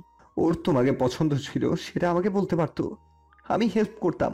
কিন্তু আরিফ তা না করে ওর প্রেমিকাকে আমার বউ হিসেবে পছন্দ করলো। কেন? এটা করার কি দরকার ছিল? আমি চুপ করে শুধু রিহানের কথা শুনছিলাম আর কেঁদে যাচ্ছিলাম। আমি তো তোমাকে না দেখে বিয়ের জন্য রাজি হয়েছিলাম শুধুমাত্র আরিফের কথায়। ও বলেছিল তুমি অনেক সুন্দরী, পড়াশোনায় ভালো, আরো অনেক কিছু। ওর কথা শুনে আমি তোমাকে দেখার প্রয়োজনও মনে করিনি। আমার পরিবারেরও তোমাকে পছন্দ হয়েছে, তাই আপত্তিও করিনি। একজন বন্ধুকে কতটা বিশ্বাস করলে তার কথায় বিয়ের জন্য মেয়ে না দেখেই রাজি হতে পারে, তুমি বুঝতে পারছো? আরিফের করা কার্যকলাপের দায়ভার কি আমার? না, আমি সেটা বলছি না, কিন্তু তুমিও এই নাটকে অংশগ্রহণ করেছিলে। তোমাকে আরিফ বলেছিল তোমার এখানে বিয়ে হলে তোমাদের দেখা দেখি চলবে, মানে বিয়ের পরও তোমাদের প্রেমের সম্পর্ক থেকেই যাবে। আমাকে ঢাল বানিয়ে তোমরা তোমাদের প্রেম চালিয়ে যাবে, এটাই তোমাদের উদ্দেশ্য ছিল। তুমি আরিফের সাথে সম্পর্ক চালিয়ে যাওয়ার নেশায় আমাকে বিয়ে করতে রাজি হয়ে গেলে, আর আমার সাথে বিয়ের আগে এমন অভিনয় করলে যে আমি তোমার জীবনের প্রথম প্রেম। আর আমিও বোকার মতো আমাদের বিয়েটাকে একরকম প্রেমের বিয়ে ভেবে নিলাম। রিহান, আমায় মাফ করে দাও না প্লিজ। তোমরা কেন এই নোংরা খেলাটা আমার সাথে খেললে? কি ভেবেছিলে দুই নৌকায় পা দিয়ে চলবে? না রিহান, তুমি আমার ভুল বুঝছো। তুমি সবকিছু যতটা নোংরা ভাবে দেখছো, ব্যাপারটা অতটাও নোংরা ছিল না। আমার ঘরে থেকে আমার বউ তার প্রাক্তনের সাথে সম্পর্ক চালিয়ে যাবে, এটা আমি স্বামী হয়ে কিভাবে মেনে নেব বলতে পারো? রিহান, একটু মাথা ঠান্ডা করে আমার কথাটা শুনবে প্লিজ। তোমার আর কি বলার আছে? নিজের নোংরামি লুকাতে আর কত মিথ্যে বলবে? বিয়ের রাতে পালিয়ে যাওয়ার প্ল্যান, আজীবন প্রেমিকের সাথে প্রেম চালিয়ে যাওয়ার প্ল্যান, আর কি কি প্ল্যান ছিল তোমাদের একটু বলবে? আর এখনো যে তোমাদের সম্পর্ক নেই, এটা আমি কিভাবে বিশ্বাস করব? না রিহান, আরিফের সাথে বর্তমানে আমার কোনো সম্পর্ক নেই। সবকিছু সেই 6 বছর আগেই শেষ হয়ে গেছে। কেন নেই? যার জন্য এত কিছু করলে তার সাথে এখন কোনো সম্পর্ক নেই, এটা বললেই কি মেনে নেওয়া যায়? তুমি মেনে না নিলেও এটাই সত্যি। তুমি কেন আমার রাতের ঘুম কেড়ে নিলে? কেন ভালোবাসার প্রতিদান হিসেবে অসহ্য কষ্টকর একটা জীবন উপহার দিলে? তুমি জানো আমি এখন রাতে ঘুমাতে পারি না, ঠিক মতো খেতে পারি না। যেই মানুষটা কখনো সিগারেট হাতে নিয়ে দেখিনি, সেই মানুষটাই এখন গাঁজা খেয়ে ঘুমানোর চেষ্টা করি। অনেকেই বলে গাঁজা খেলে মরার মতো ঘুম হয়, কিন্তু কই, আমার তো তাও ঘুম হয় না। রিহান প্লিজ, তুমি এসব নেশা করে নিজের জীবন ধ্বংসের পথে ঠেলে দিও না প্লিজ। ধ্বংস তো আমি হয়ে গেছি তোমার প্রেমে। আমরা কত সুখী ছিলাম, তাই না? সারাদিন কাজ শেষে বাসায় এসে যখন তোমার হাসি মুখটা দেখতাম, নিজেকে পৃথিবীর সবচেয়ে সুখী মানুষ মনে হতো। মেয়েকে যখন বুকে জড়িয়ে ধরতাম, মনে হতো এর চাইতে বড় সুখ দুনিয়াতে আর কিছুই হতে পারে না। তখন তোমার মুখটা চোখের সামনে ভেসে উঠত, মনে হতো এই সুখ আমি তোমার কাছ থেকেই পেয়েছি। নিজেকে একজন সার্থক পুরুষ মনে হতো, কিন্তু বুঝতে পারিনি যে আমি যাকে এতটা ভালোবাসি সে আমাকে কখনো ভালোই বাসেনি। না রিহান, তুমি ভুল। আমি তোমায় ভালোবাসি, অনেক ভালোবাসি। কেন মিথ্যে বলছো? এখন আর মিথ্যে বলতে হবে না, আমার কাছে এখন সবটা জলের মতো পরিষ্কার। কেন করলে তুমি এমন? রিহান প্লিজ, একটু তো বোঝার চেষ্টা করো। ওগুলো অতীত ছিল। আমি যখন পালাতে চেয়েছিলাম তখন তুমি আমার জীবনে ছিলে না। আর যখন তুমি আমার জীবনে এসেছো, আরিফ পালাতে চাওয়া সত্ত্বেও আমি পালিয়ে যাইনি। পালিয়ে না গিয়েও যখন দুজনে কাছাকাছি থাকতে পারছো, তাই পালানোর প্রয়োজন মনে করনি? না রিহান, আমি তোমার সাথে সুন্দরভাবে নতুন করে বাঁচতে চাওয়ার আশায় পালাইনি। আমি চেয়েছিলাম সবকিছু ভুলে তোমার সাথে বাঁচতে, তোমার সাথে সুখের সংসার করতে, আর তাই করছিলাম। কিন্তু হঠাৎ সবকিছু কেমন ওলট পালট হয়ে গেল। ফারিয়া, সত্যি কখনো লুকানোর থাকে না, আর এমন সত্যগুলো তো একদমই নয়। যাই হোক, আর কথা বাড়িয়ে কি লাভ? কালকে আমরা চিরজীবনের জন্য আলাদা হয়ে যাচ্ছি যখন। রিহান, আমি তোমার থেকে আলাদা হতে চাই না, প্লিজ। আমিও চাই না। আলাদা হয়ে হয়তো তুমি আমি একসময় সব ভুলে নতুন ভাবে জীবন শুরু করতে পারবো, কিন্তু আমার মেয়েটা, ওর জীবন থেকে কখনো অন্ধকার সরবে না। সবাই ওকে ব্রোকেন ফ্যামিলির মেয়ে বলে গালি দিবে। ভালো একটা বিয়ে দিতে চাইলেও পারবো না। কোথায় গেল? মেয়ের কথা ভেবে অনেক কষ্ট হচ্ছে। আর আমার কথা, আমাকে ছাড়তে কি তোমার একটু কষ্ট হচ্ছে না? ফারিয়া, তোমার ভালোবাসার মিথ্যে থাকলেও আমার ভালোবাসায় কিন্তু কোনো খাঁজ ছিল না। আমি কিন্তু তোমাকে সত্যি ভালোবেসেছিলাম, এখনো ভালোবাসি, কিন্তু তুমি তো আমাকে কখনো মন থেকে ভালোই বাসোনি। রিহান, আমিও তোমায় ভালোবাসি, একদম মন থেকে ভালোবাসি। যদি ভালোই বাসতে তাহলে সকালে যখন বাবা আর বড় ভাইয়াদের পাঠিয়েছিলাম তখন তুমি ওদের সাথে চলে আসতে। বাবা আমায় যেতে দেয়নি। ওই তো বললাম না, ভালোবাসা থাকলেই ঠিকই চলে আসতে। বাবার বড় ভাইকে তুমি পাঠিয়েছিলে? তাহলে তোমার কি মনে হয় আমার কথা ছাড়াই তারা তোমাকে আনতে গেছেন? রিহান, আমরা কি পারি না সবকিছু ভুলে নতুন ভাবে জীবনটা শুরু করতে? রিহান চুপ করে আছে। দেখো, আমরা এই কয়েকদিনে আলাদা থেকে বুঝতে পেরেছি আমরা একজন আরেকজনকে কতটা ভালোবাসি। আমরা যে কেউ কাউকে ছাড়া ভালো থাকতে পারবো না, এটা তো বুঝে গেছি। এত ভালোবাসার পরে আমরা কেন আলাদা হতে চাইছি বলো? আমি বা আমার পরিবার তো এমনটা চাইনি। আলাদা হওয়ার ডিসিশনটা তোমাদেরই। আমাদের বলতে আমার নয়, শুধু বাবার ডিসিশন এটা। তোমার বাবা নিজের মেয়ের সংসারটা কেন ভাঙতে চাইছেন? দেখো রিহান, বাবা এমন করার পেছনে যথেষ্ট কারণ আছে। মেজো ভাবি তোমাকে চড় মেরেছে, তার জন্যই তো, তাই না? না, শুধু তার জন্য না। বাবার আসল রাগ হলো তোমার উপর। তুমি তোমার বাড়ির মানুষকে বলেছো আমাকে যেন ওই বাড়িতে জায়গা না দেয়, আর তোমার ভাবি আমাকে ঘরে ঢুকতে বাধা দেয়, আমার গায়ে হাত তুলে। অবশ্য আমিও সেদিন তার সাথে অনেক তর্ক করেছিলাম, কিন্তু তাই বলে সে আমার গায়ে হাত তুলতে পারে না। এই ঘটনা যখন আপু তোমায় বললো, তুমি প্রতিবাদ না করে উল্টো বলেছো তোমার ভাবি হওয়ার অধিকার, সে আমার সাথে এমনটা করতেই পারে। বাবার আসল রাগটা ওখানেই ছিল। হ্যাঁ, আমি বলেছিলাম যেদিন তুমি ঢাকা থেকে তোমার বাবার বাড়ি গেলে আমি ভেবেছিলাম তুমি আমাদের বাড়িতে গিয়ে উঠবে। আর সেদিন আমার তোমার উপরে অনেক রাগ ছিল। ওই ঘটনা জানার পর থেকে নিজেকে সামলানো কঠিন হয়ে পড়ছিল। তাই মাকে ফোন করে জাস্ট এটাই বলেছিলাম যে ফারিয়া যেন আমাদের বাড়িতে না উঠে। তারপর মা আমাকে অনেকবার জিজ্ঞেস করার পরও আমি কিছু বলিনি। তুমি না বললে তারা ব্যাপারটা জানলো কি করে? মেজো ভাবি নাকি বলেছে। তোমার মেজো ভাবি জানলো কি করে? আমি কি জানি, আমি তো ভেবেছি তোমরাই বলেছো। না রিহান, আমরা তো কেউ বলিনি। আর ওনার কাছে আমরা কেন বলতে যাব? আসলে উনি আগে থেকেই সব জানতেন। আগে থেকেই জানতেন বলতে? আরিফের ওই চিঠিটা আমার হাতে কখনো পাইনি আমি, ওটা তোমার ভাবির কাছেই ছিল। তার হাতে গেল কিভাবে? সেটা তো আমি জানি না। তাহলে মেজো ভাবি এতদিন কেন আমার থেকে লুকালেন, যেখানে তার সবকিছু বলারই ছিল? সেটা তাকেই জিজ্ঞেস করে জেনে নিও। তাহলে কি তোমার সেই রাতে আরিফের সাথে দেখা হয়নি? দেখা হয়েছিল, আর সেদিনই আমি আরিফের সাথে সবকিছু শেষ করে দিয়ে এসেছিলাম, শুধু তোমার সাথে সংসার করার জন্য। প্লিজ রিহান, বোঝার চেষ্টা করো। আরিফ শুধু আমার অতীত ছিল, তুমি ওই অতীতকে টেনে বর্তমানটা নষ্ট করো না প্লিজ। আমার মেয়ে কেমন আছে? তোমাকে খুব মিস করে। আমি ওকে খুব মিস করি। আর আমাকে? জানি না। দুজনেই কাঁদতে লাগলাম। একসময় ফোনটা কেটে গেল, মনে হয় ব্যালেন্স শেষ। ভাবতে লাগলাম কি করা যায়। আজকে কোর্টে রিহান আর আমার ডিভোর্স হওয়ার কথা। কালকে রাতে রিহানের সাথে কথা বলার পর অনেকটা হালকা লাগছে। ভাবতে ভাবতে হঠাৎ মেয়ের বলা রাতের কথাটা মনে পড়ে গেল। রাতে মেয়ে বলেছিল চলো মা আমরা এখান থেকে পালিয়ে যাই। এখন আমারও মনে হচ্ছে এখান থেকে পালানোই উচিত, তাহলে রিহান আর আমার ডিভোর্সটা থামাতে পারবো। আমি মায়ের আলমারি খুলে 500 টাকা নিলাম, মেয়েকে ঘুম থেকে ডেকে তুলে পরনে যা ছিল তা পরে রওনা হলাম ঢাকার উদ্দেশ্যে। কাউকে না বলে পালিয়ে যাচ্ছি নিজের সংসার বাঁচাতে। 10 মিনিটের পথ হেঁটে গিয়ে একটা অটোতে উঠলাম। খুব দ্রুত পায়ে হাঁটছি, যদি কেউ দেখে ফেলে তাহলে কেলেঙ্কারি হয়ে যাবে। হাতে থাকা ফোনটা অফ করে ফেললাম। একবার মনে হলো রিহানকে ফোন দিই, আবার ভাবলাম এখন ফোন দিলে হয়তো রিহান ঢাকা যেতে নিষেধ করতে পারে। এই ভয়ে আর ফোন দিলাম না। বাস স্টেশনে নেমে আগে এনা কাউন্টারে গিয়ে টিকিট কেটে নিলাম। তারপর মেয়েকে নিয়ে জানালার পাশের সিটটাতে বসে পড়লাম। কিছুক্ষণ পর আমার পাশের সিটে একজন বয়স্ক মহিলা এসে বসলেন। আমি খালি সিট থেকে মেয়েকে কোলে নিয়ে তাকে বসতে দিলাম। প্রায় 8 মিনিট পর বাস ছাড়লো। বাসের দেওয়ালে টাঙানো ঘড়ির দিকে তাকিয়ে দেখলাম 10টা বাজে। সকালে খাওয়া হয়নি, মেয়ের খাওয়ার সময় পার হয়ে যাচ্ছে। প্রতিদিন 9টার মধ্যে ওর নাস্তা কমপ্লিট হয়ে যায়, আজ একটু দেরি হয়ে গেল। রাইমাকে জিজ্ঞেস করলাম ক্ষুধা লেগেছে বাবু? হ্যাঁ আম্মু, অনেক ক্ষুধা লেগেছে। রাইমার মুখে কথাটা শুনে নিজেকে বড় অপরাধী মনে হচ্ছে।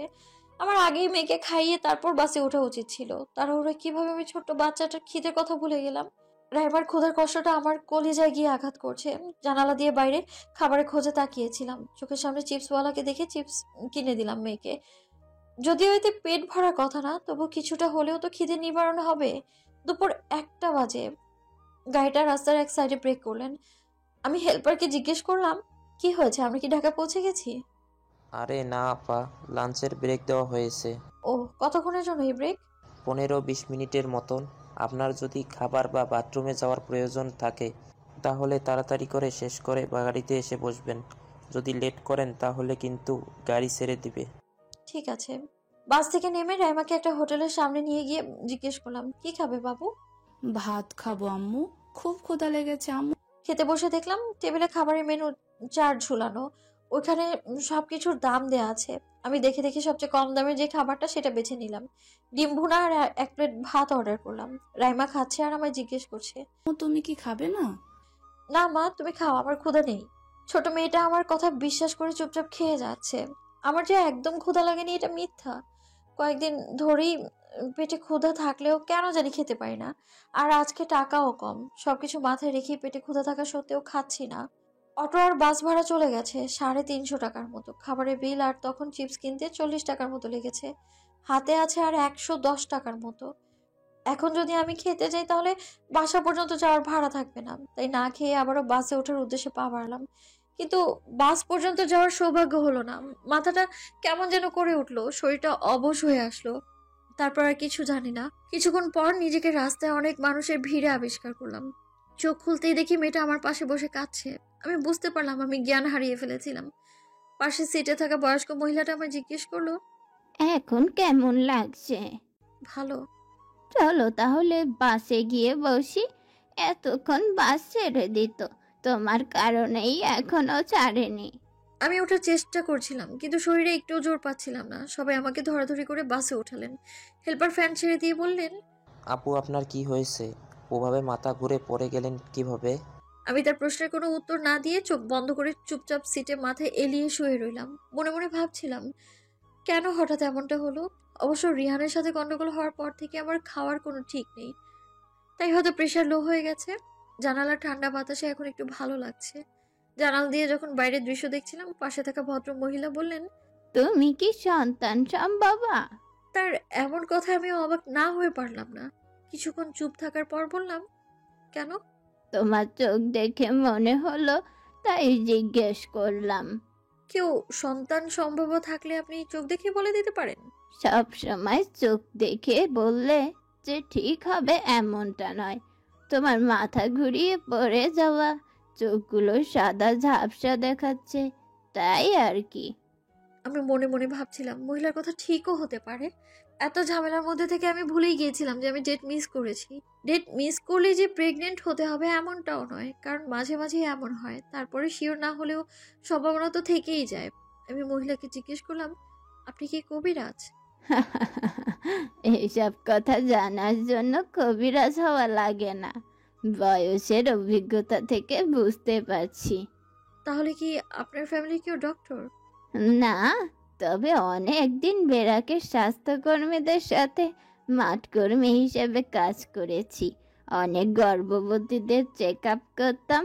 আমাদের ট্রেনিং হতো, সেখানে বলে দেওয়া হতো প্রাথমিকভাবে নারীদের দিকে গর্ভবতীদের চিহ্নিত করার উপায়। ও, আপনার কি আমায় দেখে গর্ভবতী মনে হচ্ছে? শিওর বলতে পারবো না, তবে মনে হচ্ছে। আর তুমি কনসেপ্ট করেছো কি না সেটা আমার থেকে তুমি ভালো বলতে পারবে। আপনি কোথায় নামবেন? এই তো গাজীপুরে। তুমি? মহাখালীতে। ও। কিছুক্ষণ পর মহিলা বাস থেকে নেমে গেলেন। সবকিছু কেমন যেন লাগছে। কখনো এইভাবে বাড়ি থেকে পালাবো কল্পনাও করিনি। ঢাকা শহরও আমার বেশি দিনের চেনা নয়। এরকম অচেনা পথেই পাড়ি দিচ্ছি আমি। আজ পর্যন্ত একা কোথাও যাইনি। আজ একা একা কত দূরের পথ জার্নি করছি। আবারও সিটে মাথা এলিয়ে শুয়ে রইলাম। কখন যে ঘুমিয়ে পড়েছিলাম বুঝিনি। হেল্পারের ডাকে ঘুম ভাঙলো। আপা কই নামবেন? Mohakhali bus station. হেল্পার আর কিছু না বলে গেটের সামনে গিয়ে বলতে লাগলো, এই মহাখালী কাঁচা বাজার, নামেন নামেন। বাস থেকে সব মানুষ নেমে গেলেন। আমিও সবার দেখে দেখে নেমেই যাচ্ছিলাম। হেল্পার আমাকে নামতে দেখে বললেন, কি গো আপু, আপনি না স্টেশনে নামবেন? কিন্তু সবাই যে এখানেই নেমে যাচ্ছে। সবার গন্তব্য এই পর্যন্ত, তাই নেমে যাচ্ছে। হেল্পারের কথায় থেমে গেলেও মনে মনে খুব ভয় পাচ্ছিলাম। বাসে আর কোনো যাত্রী নেই। দুজন হেল্পার আর একজন ড্রাইভার ছাড়া আর কাউকেই দেখতে পাচ্ছি না। ভয়ে কেমন যেন গায়ে কাঁটা দিয়ে উঠছিল। আজকাল যা চলছে কাউকে বিশ্বাসও করা যায় না। কিছুক্ষণ পর হেল্পার ছেলেটা জিজ্ঞেস করলো, আপু আপনার বাড়ি কই? কিশোরগঞ্জ। ওহ, আমার বাড়ি ময়মনসিংহ সদরে। এই হেল্পারের সাথে কথা বলতে বিরক্ত লাগছে, একটা ভয়ও কাজ করছে মনে। ছেলেটা একটু পর পর আর চোখে আমায় দেখছে। অনেকক্ষণ পর নীরবতা ভেঙে জিজ্ঞেস করলো, আপু আপনি কি কোনো কারণে ভয় পাচ্ছেন? আমি ছেলেটার প্রশ্ন এড়িয়ে জিজ্ঞেস করলাম, আর কতক্ষণ লাগবে পৌঁছতে? এই তো আপু, আর 15-20 মিনিট। আপু জানেন, আপনার মতো দেখতে আমার একজন বোন আছে, ছবি দেখবেন? এই বলে ছেলেটা মোবাইল ঘেঁটে তার বোনের 2টা ছবি আমায় দেখালেন। আমি ছবিগুলো দেখে জোর করে মুখে হাসি ফুটিয়ে বললাম, আপনার বোন অনেক সুন্দর দেখতে। আমার বোনটার একজন মেয়েও আছে, আপনার মেয়ের মতো নয়। আপনার মেয়ের নাম কি? রাইমা। ছেলেটাকে দেখে অনেক ভদ্র মনে হচ্ছে, কথাবার্তা শুনে মনে হচ্ছে শিক্ষিতও হবে, বাট শিক্ষিত মানুষ কি বাসের হেল্পারগিরি করে? ছেলেটার ব্যাপারে একটু জানার আগ্রহ হলো। জিজ্ঞেস করলাম, আপনি কি পড়াশোনা করেন? হ্যাঁ আপু, ডিগ্রিতে পড়তেছি। ডিগ্রিতে পড়ে বাসের হেল্পারই করছেন? কি করব আপু, অভাবের সংসার, বাবা খরচ চালাতে পারে না, তাই নিজেরটা নিজেই জোগাড় করে নেই। লেখাপড়াও চালাই, বাড়িতেও কিছু পাঠাতে পারি। ছেলেটার মানে শিহাবের কথা শুনে ওর প্রতি আলাদা একটা শ্রদ্ধাবোধ জেগে উঠলো। বাস স্টেশনে এসে থেমে গেল। আমি বাস থেকে নেমেই যাচ্ছিলাম। শিহাব বলল, আপু যেতে পারবেন নাকি গাড়িতে তুলে দিয়ে আসবো? না, যেতে পারবো। আপনি শুধু একটু বলে দিন কোথায় গিয়ে গাবতলী বাসে উঠতে হয়। বাসে কেন আপু, আপনার শরীর তো এমনিতেই খারাপ, সিএনজিতে আরাম করে চলে যান। এই বলেই শিহাব একটা সিএনজি ড্রাইভারকে বললেন। ভাই ওনাকে একটু গাবতলিতে দিয়ে আসেন। আমি শিহাবের কথার মতো সিএনজি ড্রাইভারকে বললাম, ভাই 110 টাকা যাবেন না? শিহাব বলল, আপু সত্যিকারের ভাড়াই হলো 200 টাকা, 110 টাকা দিয়ে কিভাবে যাবেন? এই জন্যই তো আমি বাসে যেতে চাচ্ছি, আমার কাছে 110 টাকা ছাড়া আর কোনো টাকাই নেই। শিহাব নির্বাক চোখে কিছুক্ষণ আমার দিকে তাকিয়ে রইল, তারপর দৌড়ে ড্রাইভারের কাছে গিয়ে বলল, উস্তাদ আমাকে 200 টাকা দেন তো, রাতের বেতন থেকে কেটে রাইখেন। এই বলে শিহাব সিএনজি ড্রাইভারের হাতে টাকাটা দিয়ে বলল, ওনাকে ঠিকঠাক মতো পৌঁছে দিবেন। আমি বললাম, আমার এটা লাগবে না। আপু আমি আপনার ভাইয়ের মতো, ভাই হিসাবেই দিলাম। ঠিক আছে, বাট 100 দিন, আর 100 আমার কাছে আছে। থাক, ওই টাকা দিয়ে আমার ভাগ্নিকে কিছু কিনে দিয়ে আপু। আপনার বিকাশ নাম্বার থাকলে দিন, আমি পরে এক সময় আপনার টাকাটা ফেরত দেব। বললাম তো আপু, লাগবে না। আপনাকে দেখে মনে হচ্ছে আপনি কোনো ভদ্রঘরের মেয়ে অথবা বউ হবেন। হয়তো কোনো কারণে আজ আপনার হাত খালি, বিপদে পড়লে তো কেউ কাউকে সাহায্য করতেই পারে, তাই না? আমি আপনার এই উপকারটা কখনো ভুলবো না। আপু আমি আজকে আপনাকে সাহায্য করেছি, হয়তো কেউ আমার বোনের বিপদেও এভাবে হাত বাড়িয়ে দেবে। ভালো থাকবেন আপু। আমি শিহাবের দিকে এক দৃষ্টিতে তাকিয়েছিলাম। এমন মানুষও আছে দুনিয়ায়, জানাই ছিল না আমার। আমি সত্যি শিহাবের উপকার কখনো ভুলবো না। বাসায় এসে দেখি দরজায় তালা ঝুলছে। আমার কাছে তো চাবি নেই, খুলবো কি করে? গেটের সামনে দাঁড়িয়ে ফারহানাকে ডাকতে লাগলাম। আমার ডাক শুনে ফারহানা বেরিয়ে আসলো বাইরে। কি ব্যাপার, আপনি এসে পড়লেন যে? হ্যাঁ, আসলাম। রিহান ভাই যে বলল আপনি আর আসবেন না। রিহান আপনাকে এটা বলেছে? হ্যাঁ, ওই দিন ওনাকে বারান্দায় বসে থাকতে দেখে জিজ্ঞেস করেছিলাম যে রাইমার মা কবে আসবে। উনি বললেন রাইমার মা আর আসবে না। ও, আপনার সারা শরীর এমন কাদা মাটিতে মাখানো কেন? আসলে রাস্তায় মাথা ঘুরে পড়ে গিয়েছিলাম। কি বলেন? তারপর? তারপর আর কি, অনেকেই মাথায় পানি দিয়ে হুঁশ ফিরিয়েছেন। আচ্ছা, আপনার কাছে কি রিহান চাবি দিয়ে গেছে বাসার? না তো। কেন, আপনার কাছে চাবি নেই? না। তাহলে তালা ভেঙে ফেলুন। দাঁড়ান, আমি ভাঙার ব্যবস্থা করছি। ফারহানা এসে তালা ভেঙে আমায় ঘরে ঢুকতে সাহায্য করলেন। ফারহানা জিজ্ঞেস করলেন, রাইমার মা, আপনি কিছু খেয়েছেন? আমি চুপ করে রইলাম। মনে হচ্ছে সারা রাস্তায় কিছুই খাওয়া হয়নি। আমিও যখন বাড়ি থেকে ঢাকা আসি কিছুই খেতে পারি না। এ বলে ফারহানা আমার বাসা থেকে চলে গেলেন। আমি ঘরের সব জিনিসগুলো ছুঁয়ে দেখছিলাম। এই জিনিসগুলোর প্রতি কেমন যেন একটা মায়া জন্মে গেছে। সবটা জিনিস নিজের পছন্দের, নিজের হাতে কেনা। রিহানের সাথে যদি ছাড়াছাড়ি হয়ে যায়, এই জিনিসগুলোর সাথেও ছাড়াছাড়ি হয়ে যাবে। এই সংসারটা আর আমার থাকবে না। কিছুক্ষণ পর ফারহানা ভাত আর মাছের তরকারি নিয়ে আসলেন। বললেন, আগে মা আর মেয়ে খেয়ে নিন, পরে রেস্ট নিয়ে ঘরের কাজ করবেন। আপনার এসব আনার কি দরকার ছিল? দরকার আছে। এত দূরের রাস্তা জার্নি করে এসে এখন রান্না করবেন নাকি? থ্যাঙ্কস। থ্যাঙ্কস দিতে হবে না, আপনারা খান, আমি পরে আসব। আচ্ছা। আমি মেয়েকে খাইয়ে দিয়ে যখন নিজে খেতে গেলাম, কষ্টে আমার কলিজা ফেটে যাচ্ছিল। এই ঘরে এখনো পর্যন্ত রাতের খাবার একা খাইনি। আজ ওই মানুষটা কই, যে মানুষটা ঘরে একটা ময়লা সহ্য করতে পারে না, সেই মানুষটা পুরো ঘরটা কেমন এলোমেলো করে রেখেছে। রিহান, কই তুমি? বড্ড মিস করছি আমি তোমাকে। কান্নায় আমার চোখ মুখ ভিজে একাকার হয়ে গিয়েছে। ঘরে ফারহানার আগমনে চোখের পানি লুকাতে চাইলাম, কিন্তু পারলাম না। ফারহানা বলল, কি হলো রাইমার মা, খাচ্ছেন না যে? আমি কোনো কথা না বলে তাকে জড়িয়ে ধরে কাঁদতে লাগলাম। ফারহানা আমার মাথায় হাত বুলিয়ে সান্ত্বনা দিচ্ছিল। কাঁদবেন না। যদি আপনাদের মাঝে কোনো প্রবলেম হয়ে থাকে, আল্লাহর ওপর ভরসা রাখুন, সব ঠিক হয়ে যাবে। ফারহানাকে কিছু বললেও ঠিকই বুঝে গেছে আমাদের মাঝে কোনো ঝামেলা হয়েছে। মেয়েকে ঘুম পাড়িয়ে মোবাইলটা অন করলাম। আমি সারাদিন বন্ধ করে রেখেছিলাম ফোন। খোলার সাথে সাথে মায়ের ফোন। আমি ভয় পাচ্ছিলাম এভাবে না বলে চলে আসাতে মা আমায় অনেক বকবে। আবার টাকাও নিয়ে এসেছি মায়ের ব্যাগ থেকে না বলে। 4 বার রিং হওয়ার পর ফোন ধরলাম। মা কেঁদে কেঁদে বলতে লাগলো, কিরে মা, কই চলে গেছিস? বলে যাসনি? মোবাইলটাও বন্ধ। সারাদিন কতবার ফোন দিয়েছি তোকে, আমার কি চিন্তা হয় না? চিন্তা করো না মা, আমি ঢাকায় চলে এসেছি। ঢাকায় কেন? কার কাছে? রিহানের কাছে। কিন্তু রিহান তো বাড়িতে এসেছে। রিহান বাড়ি গেছে? হ্যাঁ, তোকে খুঁজে না পেয়ে ওই বাড়িতে ফোন দিয়েছিলাম, তখন জানতে পারলাম।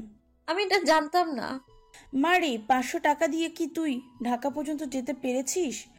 তোর বাবার কাছে শুনেছিলাম বাসা পর্যন্ত যেতে নাকি 600 টাকার মতন লাগে। আসতে পেরেছি মা, একজন আমার রাস্তায় হেল্প করেছে। ব্যাগ থেকে যখন টাকা নিয়েছিস আর 500 নিলে কি কোনো সমস্যা হতো? আমি ভেবেছিলাম তুমি আমার টাকা নেওয়ার কারণে বকবে। আমি কি শুধু তোকে বকি, ভালোবাসি না? ভালোবাসো মা, তুমি আমায় অনেক অনেক ভালোবাসো। তাহলে কেন এভাবে না বলে চলে গেলি? নিজের সংসার বাঁচাতে মা। বাবা আমার সংসারটা ভেঙে দিতে চাইছে, কিন্তু আমি সেটা জোড়া লাগাতে এসেছি মা। জোড়া লাগবে তো? চেষ্টা করে তো দেখতে পারি। আচ্ছা মা, এখন ফোন রাখো, আমি পরে তোমায় ফোন দিব।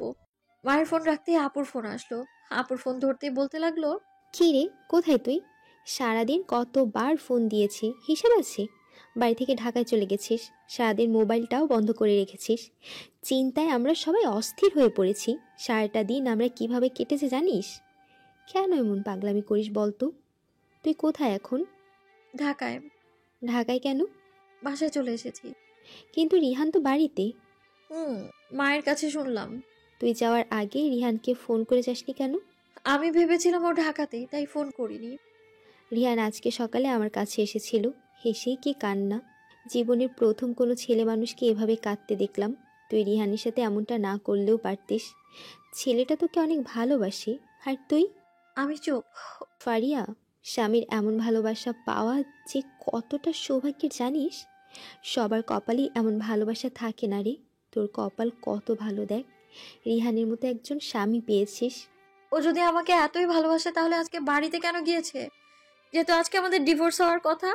সব কিছু মিটমাট করে তোকে নিয়ে যেতে এসেছিল। বাবা কি আমাকে রিহানের সাথে যেতে দিত? সেটা জানি না, তবে আমরা সবাই বুঝতাম বাবাকে। বাবাকে ভালো করে বোঝালে অবশ্যই বুঝতো।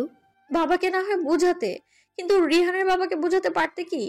ওই দিন যখন ওনারা আমায় নিতে বাড়ি গিয়েছিল, বাবা একদম কড়াকড়ি ভাবে বলে দিয়েছে আমাকে ওনাদের বাড়িতে আর যেতে দিবে না। আমার শ্বশুর বাবার উপর যথেষ্ট রেগে আছেন, আর আমার মনে হয় এখন তাদের বোঝালেই তারা মেনে নিবেন, এটাও মনে হয় না আমার। তাদেরও তো আত্মসম্মান বলতে কিছু আছে, তাই না? তারপরেও বুঝিয়ে দেখতে পারতাম। থাক, তাদের কাউকে আর বোঝাতে হবে না। মানুষ ফ্যামিলির কাছে সাহায্য পাওয়ার আশা চায়, কিন্তু আমাদের ফ্যামিলি আমাদের সাহায্য না করে উল্টা ঝামেলা আরো বাড়িয়ে দিলেন। তবুও তুই আজকে যদি এখানে থাকতিস, একটা সমাধান হয়ে যেত। ফ্যামিলি যা খুশি তাই করুক না কেন, তোরা স্বামী স্ত্রী না চাইলে কখনো ডিভোর্স হতো না। আপু, তুমি যতটা সহজভাবে বলছো, আমি ওখানে থাকলে সবকিছু এতটাও সহজ হতো না। বাবা যেভাবে রেহানের উপর রেগে আছেন, রেহানের বাবাও যেভাবে আমাদের উপর রেগে আছেন, অবশেষে ডিভোর্সটা করিয়েই ছাড়তেন। আমরা না চাইলেও পরিবারের কথা রাখতে হয়তো করিয়ে ফেলতাম। আপু একটা লম্বা নিঃশ্বাস ফেলে বলতে লাগলেন, তুই ঢাকা গেলে আর কাউকে না বললেও আমাকে তো একবার ফোন করে বলতে পারতিস। খুব চিন্তা হচ্ছিল। আমার জন্য চিন্তা করো না আপু, আমি যদি নিজের সংসার বাঁচাতে পারি বাঁচবো, আর না হয় গলায় দড়ি দিয়ে মারা যাব, তবু আর বাড়ি যাব না। এমন কথা বলিস না, সব ঠিক হয়ে যাবে। রিহান তোকে অনেক ভালোবাসে, ও তোর উপর বেশি দিন রাগ করে থাকতে পারবে না। আপু, রিহান কি আমার সম্পর্কে কিছু বলেছে? কি আর বলবে, তুই ওকে অনেক কষ্ট দিয়েছিস, এগুলোই বলল। রিহান কেমন আছে আপু? অনেক শুকিয়ে গেছে, আগের চেয়ে অনেকটা কালো হয়ে গেছে। আমি ভাত খেতে দিয়েছিলাম, খেতে চাচ্ছিল না, পরে জোর করে হাত ধুয়ে খেতে বাধ্য করেছি। আমি রিহানকে বুঝিয়েছি, তোর দুলাভাইও অনেকক্ষণ বুঝিয়েছে। মনে হয় কিছুটা হলেও তোর উপর ওর রাগটা কমেছে। ও কি আমার ঢাকায় আসার কথাটা জানে? কিভাবে জানবে, যেখানে আমরাই জানি না? ও রাতে খেয়েছিস? পাশের বাড়ির ভাড়াটিয়া খাবার দিয়ে গিয়েছিল, খেয়েছি। রাইমা কই? ঘুমাচ্ছে। তাহলে তুইও ঘুমিয়ে পড়। আচ্ছা। আর শোন, রিহান ঢাকায় গেলে ওর কাছে মাফ চেয়ে নিস। আমিও চাই না তোদের সংসারটা ভেঙে যাক। বোন হয়ে এমনটা কখনো চাইবো না। রিহানের কাছে ক্ষমা চাইলে আমার মনে হয় ও তোকে ক্ষমা করে দেবে। সংসার বাঁচাতে হলে মেয়েদের অনেক কিছুই করা লাগে। আচ্ছা আপু। আচ্ছা, ভালো থাকিস, এখন রাখছি। রাতে ঘুম আসছিল না, কালকে রাতেও ঘুম হয়নি। রিহানের কথা খুব মনে পড়ছে। অনেক ঘুমানোর চেষ্টা করেও পারছি না। না ঘুমিয়ে ঘুমিয়ে আমার শরীরের এই অবস্থা। বাসে ভদ্রমহিলার কথা মনে পড়ে গেল আমার। কালকে একবার একটা কিট এনে টেস্ট করে দেখব, ভদ্রমহিলার কথাটা যদি সত্যি হয়, যদি পজিটিভ হয় তাহলে কি করব। এই সময় রিহান ব্যাপারটা কিভাবে নেবে? রাত 12টা বাজে। রিহানকে একটা কল দিলে কেমন হয়? নাকি ও ঘুমিয়ে পড়েছে? না থাক, সকালে দিব। আবার ভাবছি, সকাল হওয়া পর্যন্ত যদি ও কারো কাছ থেকে শুনে যে আমি ঢাকা এসেছি, তাহলে তো কষ্ট পাবে। ওনের কাছ থেকে শুনে কষ্ট পাওয়ার চেয়ে নিজে থেকে রিহানকে ব্যাপারটা জানানো বেশি ভালো হবে। আমি রিহানকে ফোন দিলাম। প্রথমবার রিং হতেই ও ফোনটা ধরলো। হ্যালো রিহান, ঘুমিয়ে গিয়েছিলে? আবার কি ঘুম আছে? রিহান, একটা কথা বলে তুমি খুব রাগ করবে, তাও তোমাকে বলতেই হচ্ছে। কি কথা? আমি আজকে কাউকে না জানিয়ে ঢাকা চলে এসেছি। টাকা কেন? আমি ভেবেছিলাম তুমি ঢাকাতে, কিন্তু এইখানে এসে জানতে পারলাম তুমি বাড়ি চলে গেছো। রিহান, আমি সব ছেড়ে তোমার কাছে চলে এসেছি। প্লিজ প্লিজ রিহান, তুমি আমায় ফিরিয়ে দিও না। তুমি যদি আমায় ফিরিয়ে দাও, আমার মৃত্যু ছাড়া আর কোনো পথ থাকবে না। আমি তোমাকে আর আমাদের মেয়েকে ছাড়া বাঁচতে পারবো না। আমাকে ছাড়া তো বেঁচেই আছো। হ্যাঁ, বেঁচে আছি, জিন্দা লাশ হয়ে বেঁচে আছি। রিহান, বোঝার চেষ্টা করো প্লিজ। আমি তোমাকে ছাড়া দিন দিন ভেতর থেকে মরে যাচ্ছি। রিহান, এই কষ্ট আমার আর সহ্য হচ্ছে না। আমি আর কষ্টের বোঝা বইতে পারছি না। প্লিজ তুমি কিছু একটা করো, নইলে আমি দম বন্ধ হয়ে মারা যাব। ভেবেছিলাম ঢাকা আসলে এই কষ্টের অবসান ঘটবে, কিন্তু এখন দেখছি কষ্টের পরিমাণ 1000 গুণ বেড়ে গেছে। কি ভাগ্য আমাদের, তাই না? তুমি ঢাকা গেলে আমার কাছে, আর আমি বাড়িতে আসলাম তোমাকে নিতে। হয়তো আল্লাহ চান না আমরা এক হই। না রিহান, ব্যাপারটা এমন নয়। আল্লাহ ঠিকই চান আমরা এক হই, তাই তো আজকে এখানে পর্যন্ত আসতে পেরেছি। আমি কালকে পর্যন্ত তো আমি এমন সিদ্ধান্ত নিতে ভয় পেতাম, কিন্তু আজকে সব ছেড়ে আসতে আমার কোনো ভয় হয়নি। তুমি কি মনে করো এগুলো আল্লাহর সাহায্য ছাড়াই করতে পেরেছি? কেন, তোমাকে আমার খুব প্রয়োজন, বেঁচে থাকার জন্য, ভালো থাকার জন্য। তোমাকে ছাড়া আমি একদম ভালো নেই। মিথ্যে দিয়ে যে সংসার শুরু হয়েছে, সেখানে কি আদৌ ভালোবাসা থাকতে পারে? পারে রিহান, মিথ্যে দিয়ে শুরু হলে যে মিথ্যে দিয়ে শেষ হবে, এটা কেন ভাবছো? তুমি ভাবতে বাধ্য করেছো। না রিহান, হয়তো মিথ্যে দিয়ে শুরু হয়েছিল আমাদের সংসার, কিন্তু তোমার সত্যি ভালোবাসার কাছে সব মিথ্যে সত্যি হয়ে গিয়েছে। আমরা যদি আবার সংসার শুরুও করি, আগের মতো কি ভালোবাসা থাকবে আমাদের সংসারে? কেন থাকবে না? যেখানে ভালোবাসা বিদ্যমান, সেখানে ভালোবাসা না থেকে পারে নাকি? আমার সবকিছু কেমন এলোমেলো হয়ে গেছে। আমি হয়তো আর গুছিয়ে সংসারটা করতে পারবো না। যেই জায়গায় তোমার জন্য ভালোবাসা ছিল, সেই জায়গাটায় এখন অনেক সন্দেহ জমা হয়ে গেছে, অনেক প্রশ্ন জমা আছে, যার উত্তর খুঁজে পেলেও মেনে নিতে কষ্ট হচ্ছে। প্লিজ রিহান, আমায় মাফ করে দাও প্লিজ। মানুষ তো খুন করেও ক্ষমা পায়। তুমি কি কোনো খুনির চেয়ে কম? তুমি তো আমার ভালোবাসাকে খুন করেছো। কিন্তু আফসোস, এত কিছুর পরও আমি তোমাকে ছাড়তে পারছি না তোমার উপর রাগ করে থাকতে। কষ্ট হচ্ছে, অনেক কষ্ট হচ্ছে। আমি কেন জানি তোমাকে আঘাত দিয়ে কথা বলতে পারি না। তোমাকে আঘাত দিলে ওই ব্যথা আমার বুকে এসে লাগে। এই যে দূরে আছি, এতে তুমি কতটা কষ্ট পাচ্ছ জানি না, কিন্তু বিশ্বাস করো, আমার অনেক কষ্ট হচ্ছে। যেদিন ওই চিঠিটা আমার হাতে এসেছিল, সেদিন ভেবেছিলাম তোমার সাথে সব সম্পর্ক শেষ করে দেব, কিন্তু পারলাম না। সময়ের সাথে সাথে রাগটা কেমন যেন শীতল হয়ে আসলো। তোমাদের বাড়ি থেকে যখন ডিভোর্সের কথা শুনলাম, আমি বলে বোঝাতে পারবো না কতটা কষ্ট হয়েছে। আবার বলতে পারো ফারিয়া, আমি কেন তোমাকে ছাড়া ভালো থাকতে পারছি না? তোমার কাছ থেকে দূরেও থাকতে পারছি না, আবার ইচ্ছে করলে তোমার কাছেও যেতে পারছি না। কেমন যেন একটা গিল্টি ফিল হচ্ছে। এখন আমি কি করব বলতে পারো? আমি রাতের অন্ধকারে চিৎকার করে কাঁদি। কেন বলতে পারো? কোন ভুলের অপরাধে এই কষ্টটা আমাকে পেতে হচ্ছে? তোমাকে মন থেকে ভালোবাসার অপরাধে? স্ত্রীকে ভালোবাসাটা কি আমার অপরাধ ছিল? জানো, প্রথম যেদিন তোমাকে দেখেছিলাম নিজেকে অনেক সৌভাগ্যবান মনে হয়েছিল। তুমি একদম আমার মনের মতো ছিলে, যেমনটা চেয়েছিলাম ঠিক তেমনটাই। মনে মনে মা বাবাকে আর আরিফকে ধন্যবাদ দিয়েছিলাম তোমাকে আমার জন্য নির্বাচন করেছে বলে। কিন্তু এখন ঘৃণা হচ্ছে আরিফের উপর। কিন্তু আমি তোমাকে কেন ঘৃণা করতে পারছি না? রিহান, ওইগুলো সব শুধুমাত্র একটা অতীত। প্লিজ ভুলে যাও সব। আমি ভুলতে চাই কিন্তু ভুলতে পারছি না। আমি তোমাকে ভালোবাসি রিহান। মিথ্যে। তুমি আমাকে কিভাবে ভালোবাসতে পারো, যেখানে বিয়েটা বাধ্য হয়ে করেছিলে? যদি বাধ্য হয়ে বিয়ে করতাম তাহলে সেদিন পালিয়ে যেতাম। তোমাকে ভালোবাসি বলেই তো যেতে পারিনি। আমাকে ভালোবাসার জন্য যেতে পারোনি এটা বলো না, বলো মান সম্মান আর লোকলজ্জার ভয়ে যেতে পারোনি। ফারিয়া, আমি তোমাকে নিয়ে একটা সুন্দর পৃথিবী, একটা সুন্দর ভালোবাসার গল্প সাজাতে চেয়েছিলাম, যেই গল্পে কোনো কষ্ট থাকবে না, কোনো অভিযোগ থাকবে না, শুধু অফুরন্ত ভালোবাসা থাকবে। আমি তো তোমার জীবনের নায়ক হতে চেয়েছিলাম, কিন্তু বুঝতে পারিনি নায়ক হতে গিয়ে ভিলেন হয়ে যাব। আমি তো তোমাকে নিয়ে সুখের একটা সংসার পাততে চেয়েছিলাম। আমার ছাওয়াতে কি কোনো অপরাধ ছিল ফারিয়া? আমি চুপ করে রিহানের কথাগুলো শুনে যাচ্ছিলাম। ও বলুক ওর যা ইচ্ছা বলার। এগুলো বলে হয়তো নিজেকে একটু হালকা করতে পারবে। ফারিয়া, আমি হয়তো তোমার জীবনে এসেছি একটা কষ্ট হয়ে, কিন্তু তুমি আমার জীবনে প্রথম প্রেম হয়ে এসেছিলে। আমি এখন বুঝতে পারছি প্রথম প্রেম হারানোর কষ্ট। আমি তো অনেক চেষ্টা করে তোমাকে ভুলতে পারছি না, তাহলে তুমি কিভাবে ভুলবে? প্লিজ রিহান, এমন ভাবে বলো না। আমি সত্যি তোমায় অনেক ভালোবাসি। আরিফ সে তো আমার শুধুমাত্র একটা অতীত।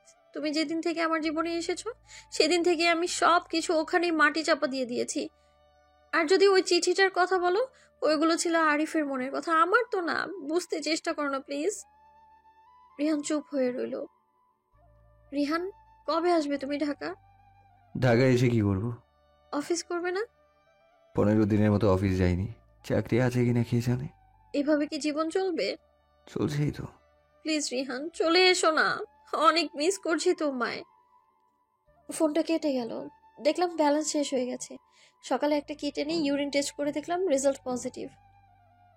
মনে কেমন যেন একটা ভয় কাজ করছে আমার।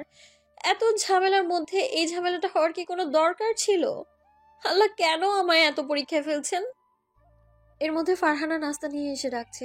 আমি ফারহানাকে বললাম, আবার নাস্তা আনার কি দরকার ছিল? এনেছি, খাবে? এত কথা বলার কি কোনো দরকার আছে? আর শোনো, আমরা প্রায় সেম বয়সেরই হব, তাই আপনি আপনি না করে নিজেদের তুমি করে ডাকি। অবশ্যই। আর একজন আর একজনের নাম ধরেই ডাকবো, ওকে? ঠিক আছে ফারহানা। বলো। থ্যাঙ্কস। থ্যাঙ্কস কেন? আমরা এখন ভালো বান্ধবী হয়ে গেছি, তাই থ্যাঙ্কসের কোনো দরকারই নেই। ফারহানা, তুমি জানতে চাইবে না রিহান আর আমার মধ্যে কি হয়েছে? জানতে ইচ্ছে করে, কিন্তু তুমি কষ্ট পাবে বলে জিজ্ঞেস করি না। আসলে রিহান আর আমার মধ্যে অনেক বড় একটা ঝামেলা চলছে। কি ঝামেলা? তারপর আমি ফারহানাকে সবটা খুলে বললাম। ফারহানা সব শুনে বলল, যদিও তোমার এই চিঠিটা অনেক আগের, তাও রিহান ভাই হঠাৎ করে জানতে পেরেছে তো, তাই তার অনেক কষ্ট হচ্ছে। রিহান ভাই এমনিতে অনেক ভদ্র, ভালো। আমার মনে হয় তুমি যদি একটু ধৈর্য ধরো সব ঠিক হয়ে যাবে। তবে তোমার পালিয়ে আসার সিদ্ধান্তটাই ঠিক ছিল, তা না হলে সংসারটা ভেঙেও যেতে পারত। ধৈর্য ধরো, আল্লাহকে ডাকো, দেখবে একদিন সব ঠিক হয়ে যাবে। আমি জানি একদিন সব ঠিক হয়ে যাবে, সে বিশ্বাস আছে আমার। শুধু একটু সময় আর ধৈর্যের প্রয়োজন। কিন্তু আমার চিন্তা ওখানেই শেষ না। নতুন একটা ঝামেলা হয়েছে আবার। কি ঝামেলা? আমি কনসিভ করেছি।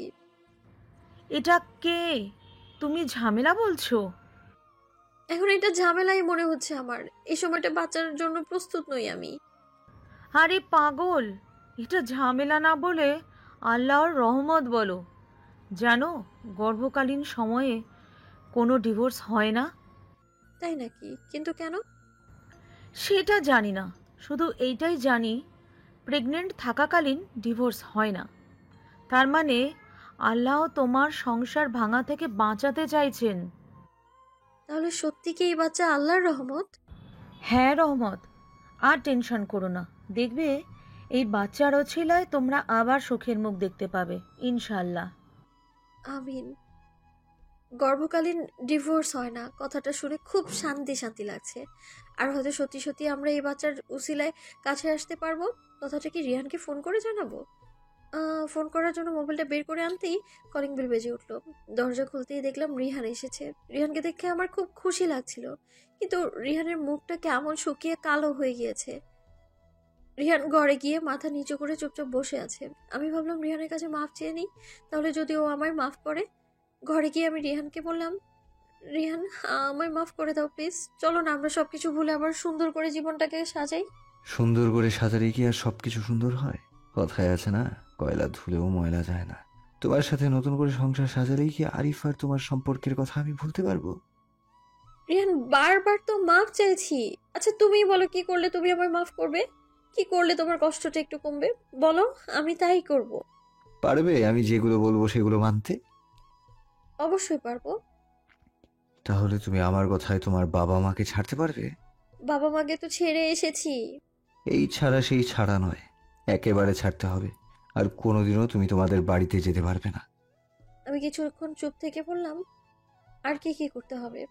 আমরা এক ঘরে থেকেও দুজন আলাদা বিছানায় থাকবো। রিহান, আর তোমাকে তোমার প্রিয় মোবাইল ফোনটা ছাড়তে হবে। ফোন ছাড়তে হবে কেন? কারণ তোমার কাছে যতক্ষণ ফোন থাকবে ততক্ষণ আমার কাছে মনে হবে তুমি আরিফের সাথে যোগাযোগ করছো। কিন্তু ফোন ছাড়া আমি মা বাবার সাথে কথা বলবো কিভাবে? তাদের সাথে যখন কোনো সম্পর্কই থাকবে না, কথা বলার কি প্রয়োজন? আপুর সাথেও কথা বলতে পারবো না? আপুর সাথে বলবে, তবে আমার ফোন দিয়ে। আর কিছু না, এইটুকুই। আচ্ছা। এগুলো মানতে তোমার কষ্ট হবে না? কষ্ট হবে না তা নয়, তবে তোমার থেকে দূরে থাকার চেয়ে এই কষ্ট না হয়ে আপন করে নিলাম আমি। তোমাকে পাওয়ার জন্য এইটুকু কষ্ট মেনে নিতে আমার কোনো আপত্তি নেই। আলাদা বিছানায় থাকতে তোমার কোনো আপত্তি নেই? আপত্তি থাকলেও তোমার মনের শান্তির জন্য এইটুকু তো আমি করতেই পারি। আর তোমার প্রিয় ফোনটা? তোমার চাইতে কি ফোন আমার কাছে বেশি প্রিয় হতে পারে? তোমার জন্য শুধু ফোন কেন, পৃথিবী ছাড়তেও রাজি আছি আমি। থাক, পৃথিবী ছাড়তে হবে না, এটুকু ছাড়লেই চলবে। সংসারটা টিকিয়ে রাখতে মুখ বুঝে রিহানের সব শর্ত মেনে নিলাম। আমি জানি এগুলো সব ওর রাগ থেকে করছে, জানি না এই রাগ ওর কখনো কমবে কিনা, তবে আশায় আছি একদিন সব ঠিক হয়ে যাবে। আমি রিহানকে বললাম, রিহান আমি কনসিভ করেছি। কনসিভ করেছো? হুম। বাচ্চাটা কি সত্যি আমার? ছি রিহান, তুমি এতটা নোংরা মনের মানুষ আমি ভাবতেও পারিনি। তুমি এই কথাটা কিভাবে বললে? কেন, তুমি নোংরামি করতে পারো আমি বললেই দোষ? রিহান তুমি এমন কথা বলতে পারলে? কিভাবে বললে কথাটা? এখন তো আমার মনে হচ্ছে তোমার সাথে ডিভোর্স হওয়াটাই আমার জন্য ঠিক ছিল। প্লিজ ফারিয়া, তুমি আমার চোখের সামনে থেকে যাও, আমার তোমাকে একদম সহ্য হচ্ছে না। আমি কাঁদতে কাঁদতে অন্য রুমে চলে গেলাম। রিহানের সব কিছু মেনে নিলেও এই কথাটা আমি কিছুতেই মেনে নিতে পারছি না। রিহান আমাকে এইভাবে অপমান না করলেও পারতো। সারাদিন শুধু শুয়ে শুয়ে কেঁদেছি, কোনো কুল খুঁজে পাচ্ছি না। কত বড় মুখ করে বাড়ি থেকে পালিয়ে এসেছিলাম আমি, ভেবেছিলাম মাফ চেয়ে সবকিছু ঠিক করে নেব, কিন্তু এখন বুঝতে পারলাম কোনো কিছুই আর ঠিক হবার নয়। বিকালের দিকে রিহান আবার ঘরে আসলো, পাশে এসে বলল, সরি। আমি অন্যদিকে মুখ ফিরিয়ে নিলাম। আমাকে মাফ করে দাও, আমি রাগের মাথায় কি বলতে কি বলে ফেলছি বুঝতে পারিনি। রিহান এমন কথা কেউ হাজার রাগের মাথায়ও বললে সেটাও ক্ষমা করা যায় না। তুমি যে কথাটা বলেছো আল্লাহর আরশ কেঁপে যাবে এমন কথা শুনে। আসলে এটা আমার মনের কথা না, তোমাকে একদম গভীরভাবে কষ্ট দেওয়ার জন্য এই কথাটা বলেছি, কিন্তু তোমাকে কষ্ট দিয়ে আমি আরো বেশি কষ্ট পাচ্ছি। রিহান আমার হাতের উপর ওর হাতটা রাখলো। আমি নিজের হাত সরিয়ে নিয়ে বললাম, প্লিজ তুমি আমায় স্পর্শ করবে না। তোমার ছোঁয়াতে আমার ভালোবাসা নয়, ঘৃণা হচ্ছে আমার। সরি বললাম তো, মাফ করে দাও। চলো ডক্টরের কাছে যাব। কেন? অ্যাবর্শন করতে। ফারিয়া, আমি কিন্তু তোমার কাছে ক্ষমা চেয়েছি, তুমি কিন্তু এখন বাড়াবাড়ি করছো। তুমি না প্রশ্ন করেছো এই বাচ্চাটা তোমার কি না? আমি বলবো না, এই বাচ্চাটা তোমার না, এটা আমার একার বাচ্চা। আর আমি সিদ্ধান্ত নিয়ে নিয়েছি, আমি আর এই বাচ্চা রাখবো না। আমার বাচ্চা নষ্ট করার মতো এত বড় সাহস দেখিও না, তাহলে কিন্তু কি করবে? নিজেকে শেষ করে দেব। এ বলে রিহান ঘর থেকে চলে গেল। আমি চিৎকার করে কাঁদতে কাঁদতে বলতে লাগলাম, কেন এইভাবে কষ্ট দিচ্ছ আমায়? প্রতিশোধ নিচ্ছ? আমি জানি এগুলো কোনোটাই তোমার মনের কথা না, রাগে বলেছো, কিন্তু রিয়ান রাগ হলেই সব কিছু বলা যায় না। কিছু কথার আঘাত এতটাই বিষাক্ত হয় যে বিষও তার কাছে দুর্বল হয়ে যায়। রিয়ানের সাথে এক ছাদের নিচে আর থাকতে ইচ্ছে করছে না আমার। ওর এমন কথায় ঘৃণা হচ্ছে আমার। ভাবছি বাড়ি চলে যাই, কিন্তু বাড়িতে গেলে কি আমি শান্তি পাবো? অনেক বড় মুখ করে বাড়ি থেকে পালিয়ে এসেছিলাম। এখন যদি ফেরত যাই, মা বাবার কাছে নিজেকে, রিহানকে ছোট করা হবে। বাবা হয়তো আমাকে বাড়িতে উঠতেই দিবেন না। বাবা যে বর্তমানে আমার উপর ভীষণ ভাবে রেগে আছে। কি করব আমি? কোথায় যাব? যদি নিজের একটা বাড়ি থাকতো, যদি নিজের একটা সঠিক ঠিকানা থাকতো, তাহলে হয়তো এই যন্ত্রণার থেকে, জীবন থেকে বেরিয়ে নিজের মতো করে একটু বাঁচতে পারতাম।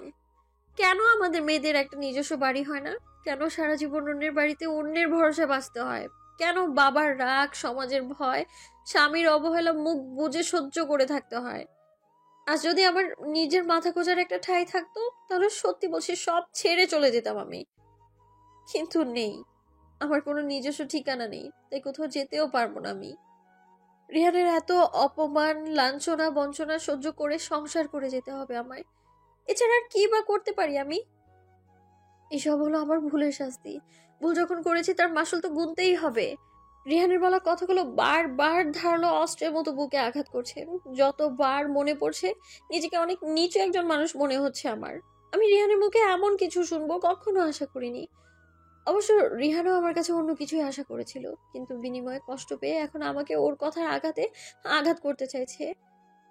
যদিও রিহান ক্ষমা চেয়েছে, কিন্তু রিহানকে ক্ষমা করতে পারলেও যতদিন বেঁচে থাকবো ওর ওই নোংরা কথাটা কখনো ভুলতে পারবো না আমি।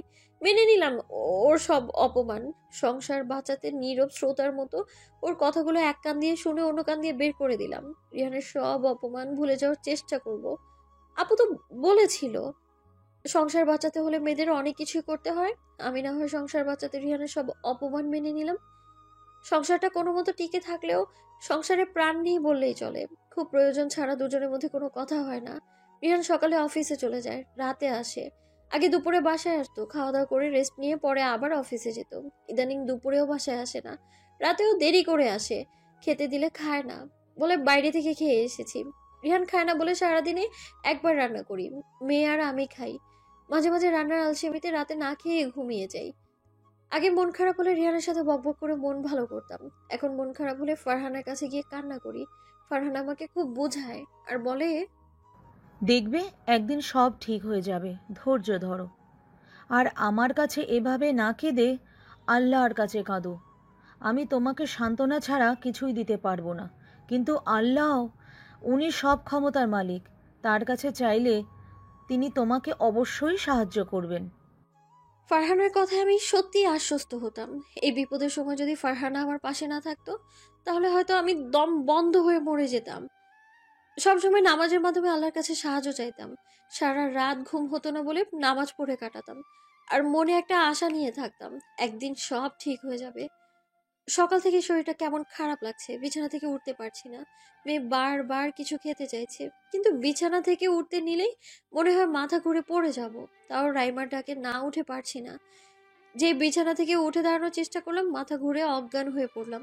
চোখ যখন খুললাম, মাথার কাছে রিহান, ফারহানা, রাইমার ডক্টরকে দেখতে পেলাম। ডক্টর আমায় বললেন, আপনি মনে হয় ঠিকমতো খাওয়া দাওয়া করেন না, প্রেশার অনেক লো হয়ে গেছে। খাওয়ার জন্য না, এই বাচ্চাটা পেটে আসার পর থেকে আমার মাথা ঘোরানোর রোগটা হয়েছে। বাচ্চা আসার জন্য এই সমস্যা হয়নি, আসলে আপনার শরীর প্রচুর দুর্বল। এই সময় একটু বেশি বেশি খেতে হবে, অন্য সময়ের তুলনায় খাবারও রেস্ট বেশি নিতে হবে। টেনশন করা যাবে না। ঘুম কম হলে, টেনশন করলে প্রেশার বেড়ে যাবে। প্রেশার বেড়ে গেলে হাত পায়ে পানি আসে, যা গর্ভবতী মায়ের জন্য বিপজ্জনক। আর আপনি তো দ্বিতীয় মা, এই ব্যাপার তো আপনার যথেষ্ট জ্ঞান থাকার কথা। রিহান বলল, ডাক্তার, ওষুধ কি আপনার কাছে আছে নাকি বাইরে থেকে কিনে আনতে হবে? কিছু ভিটামিন, ক্যালসিয়াম, আয়রন লিখে দিয়েছি, ফার্মেসি থেকে এনে নেবেন। আর শুনুন, শুধু ওষুধ খেলেই হবে না, 3 বেলা ভাত আর 2 বেলা পুষ্টিকর নাস্তা খেতে হবে।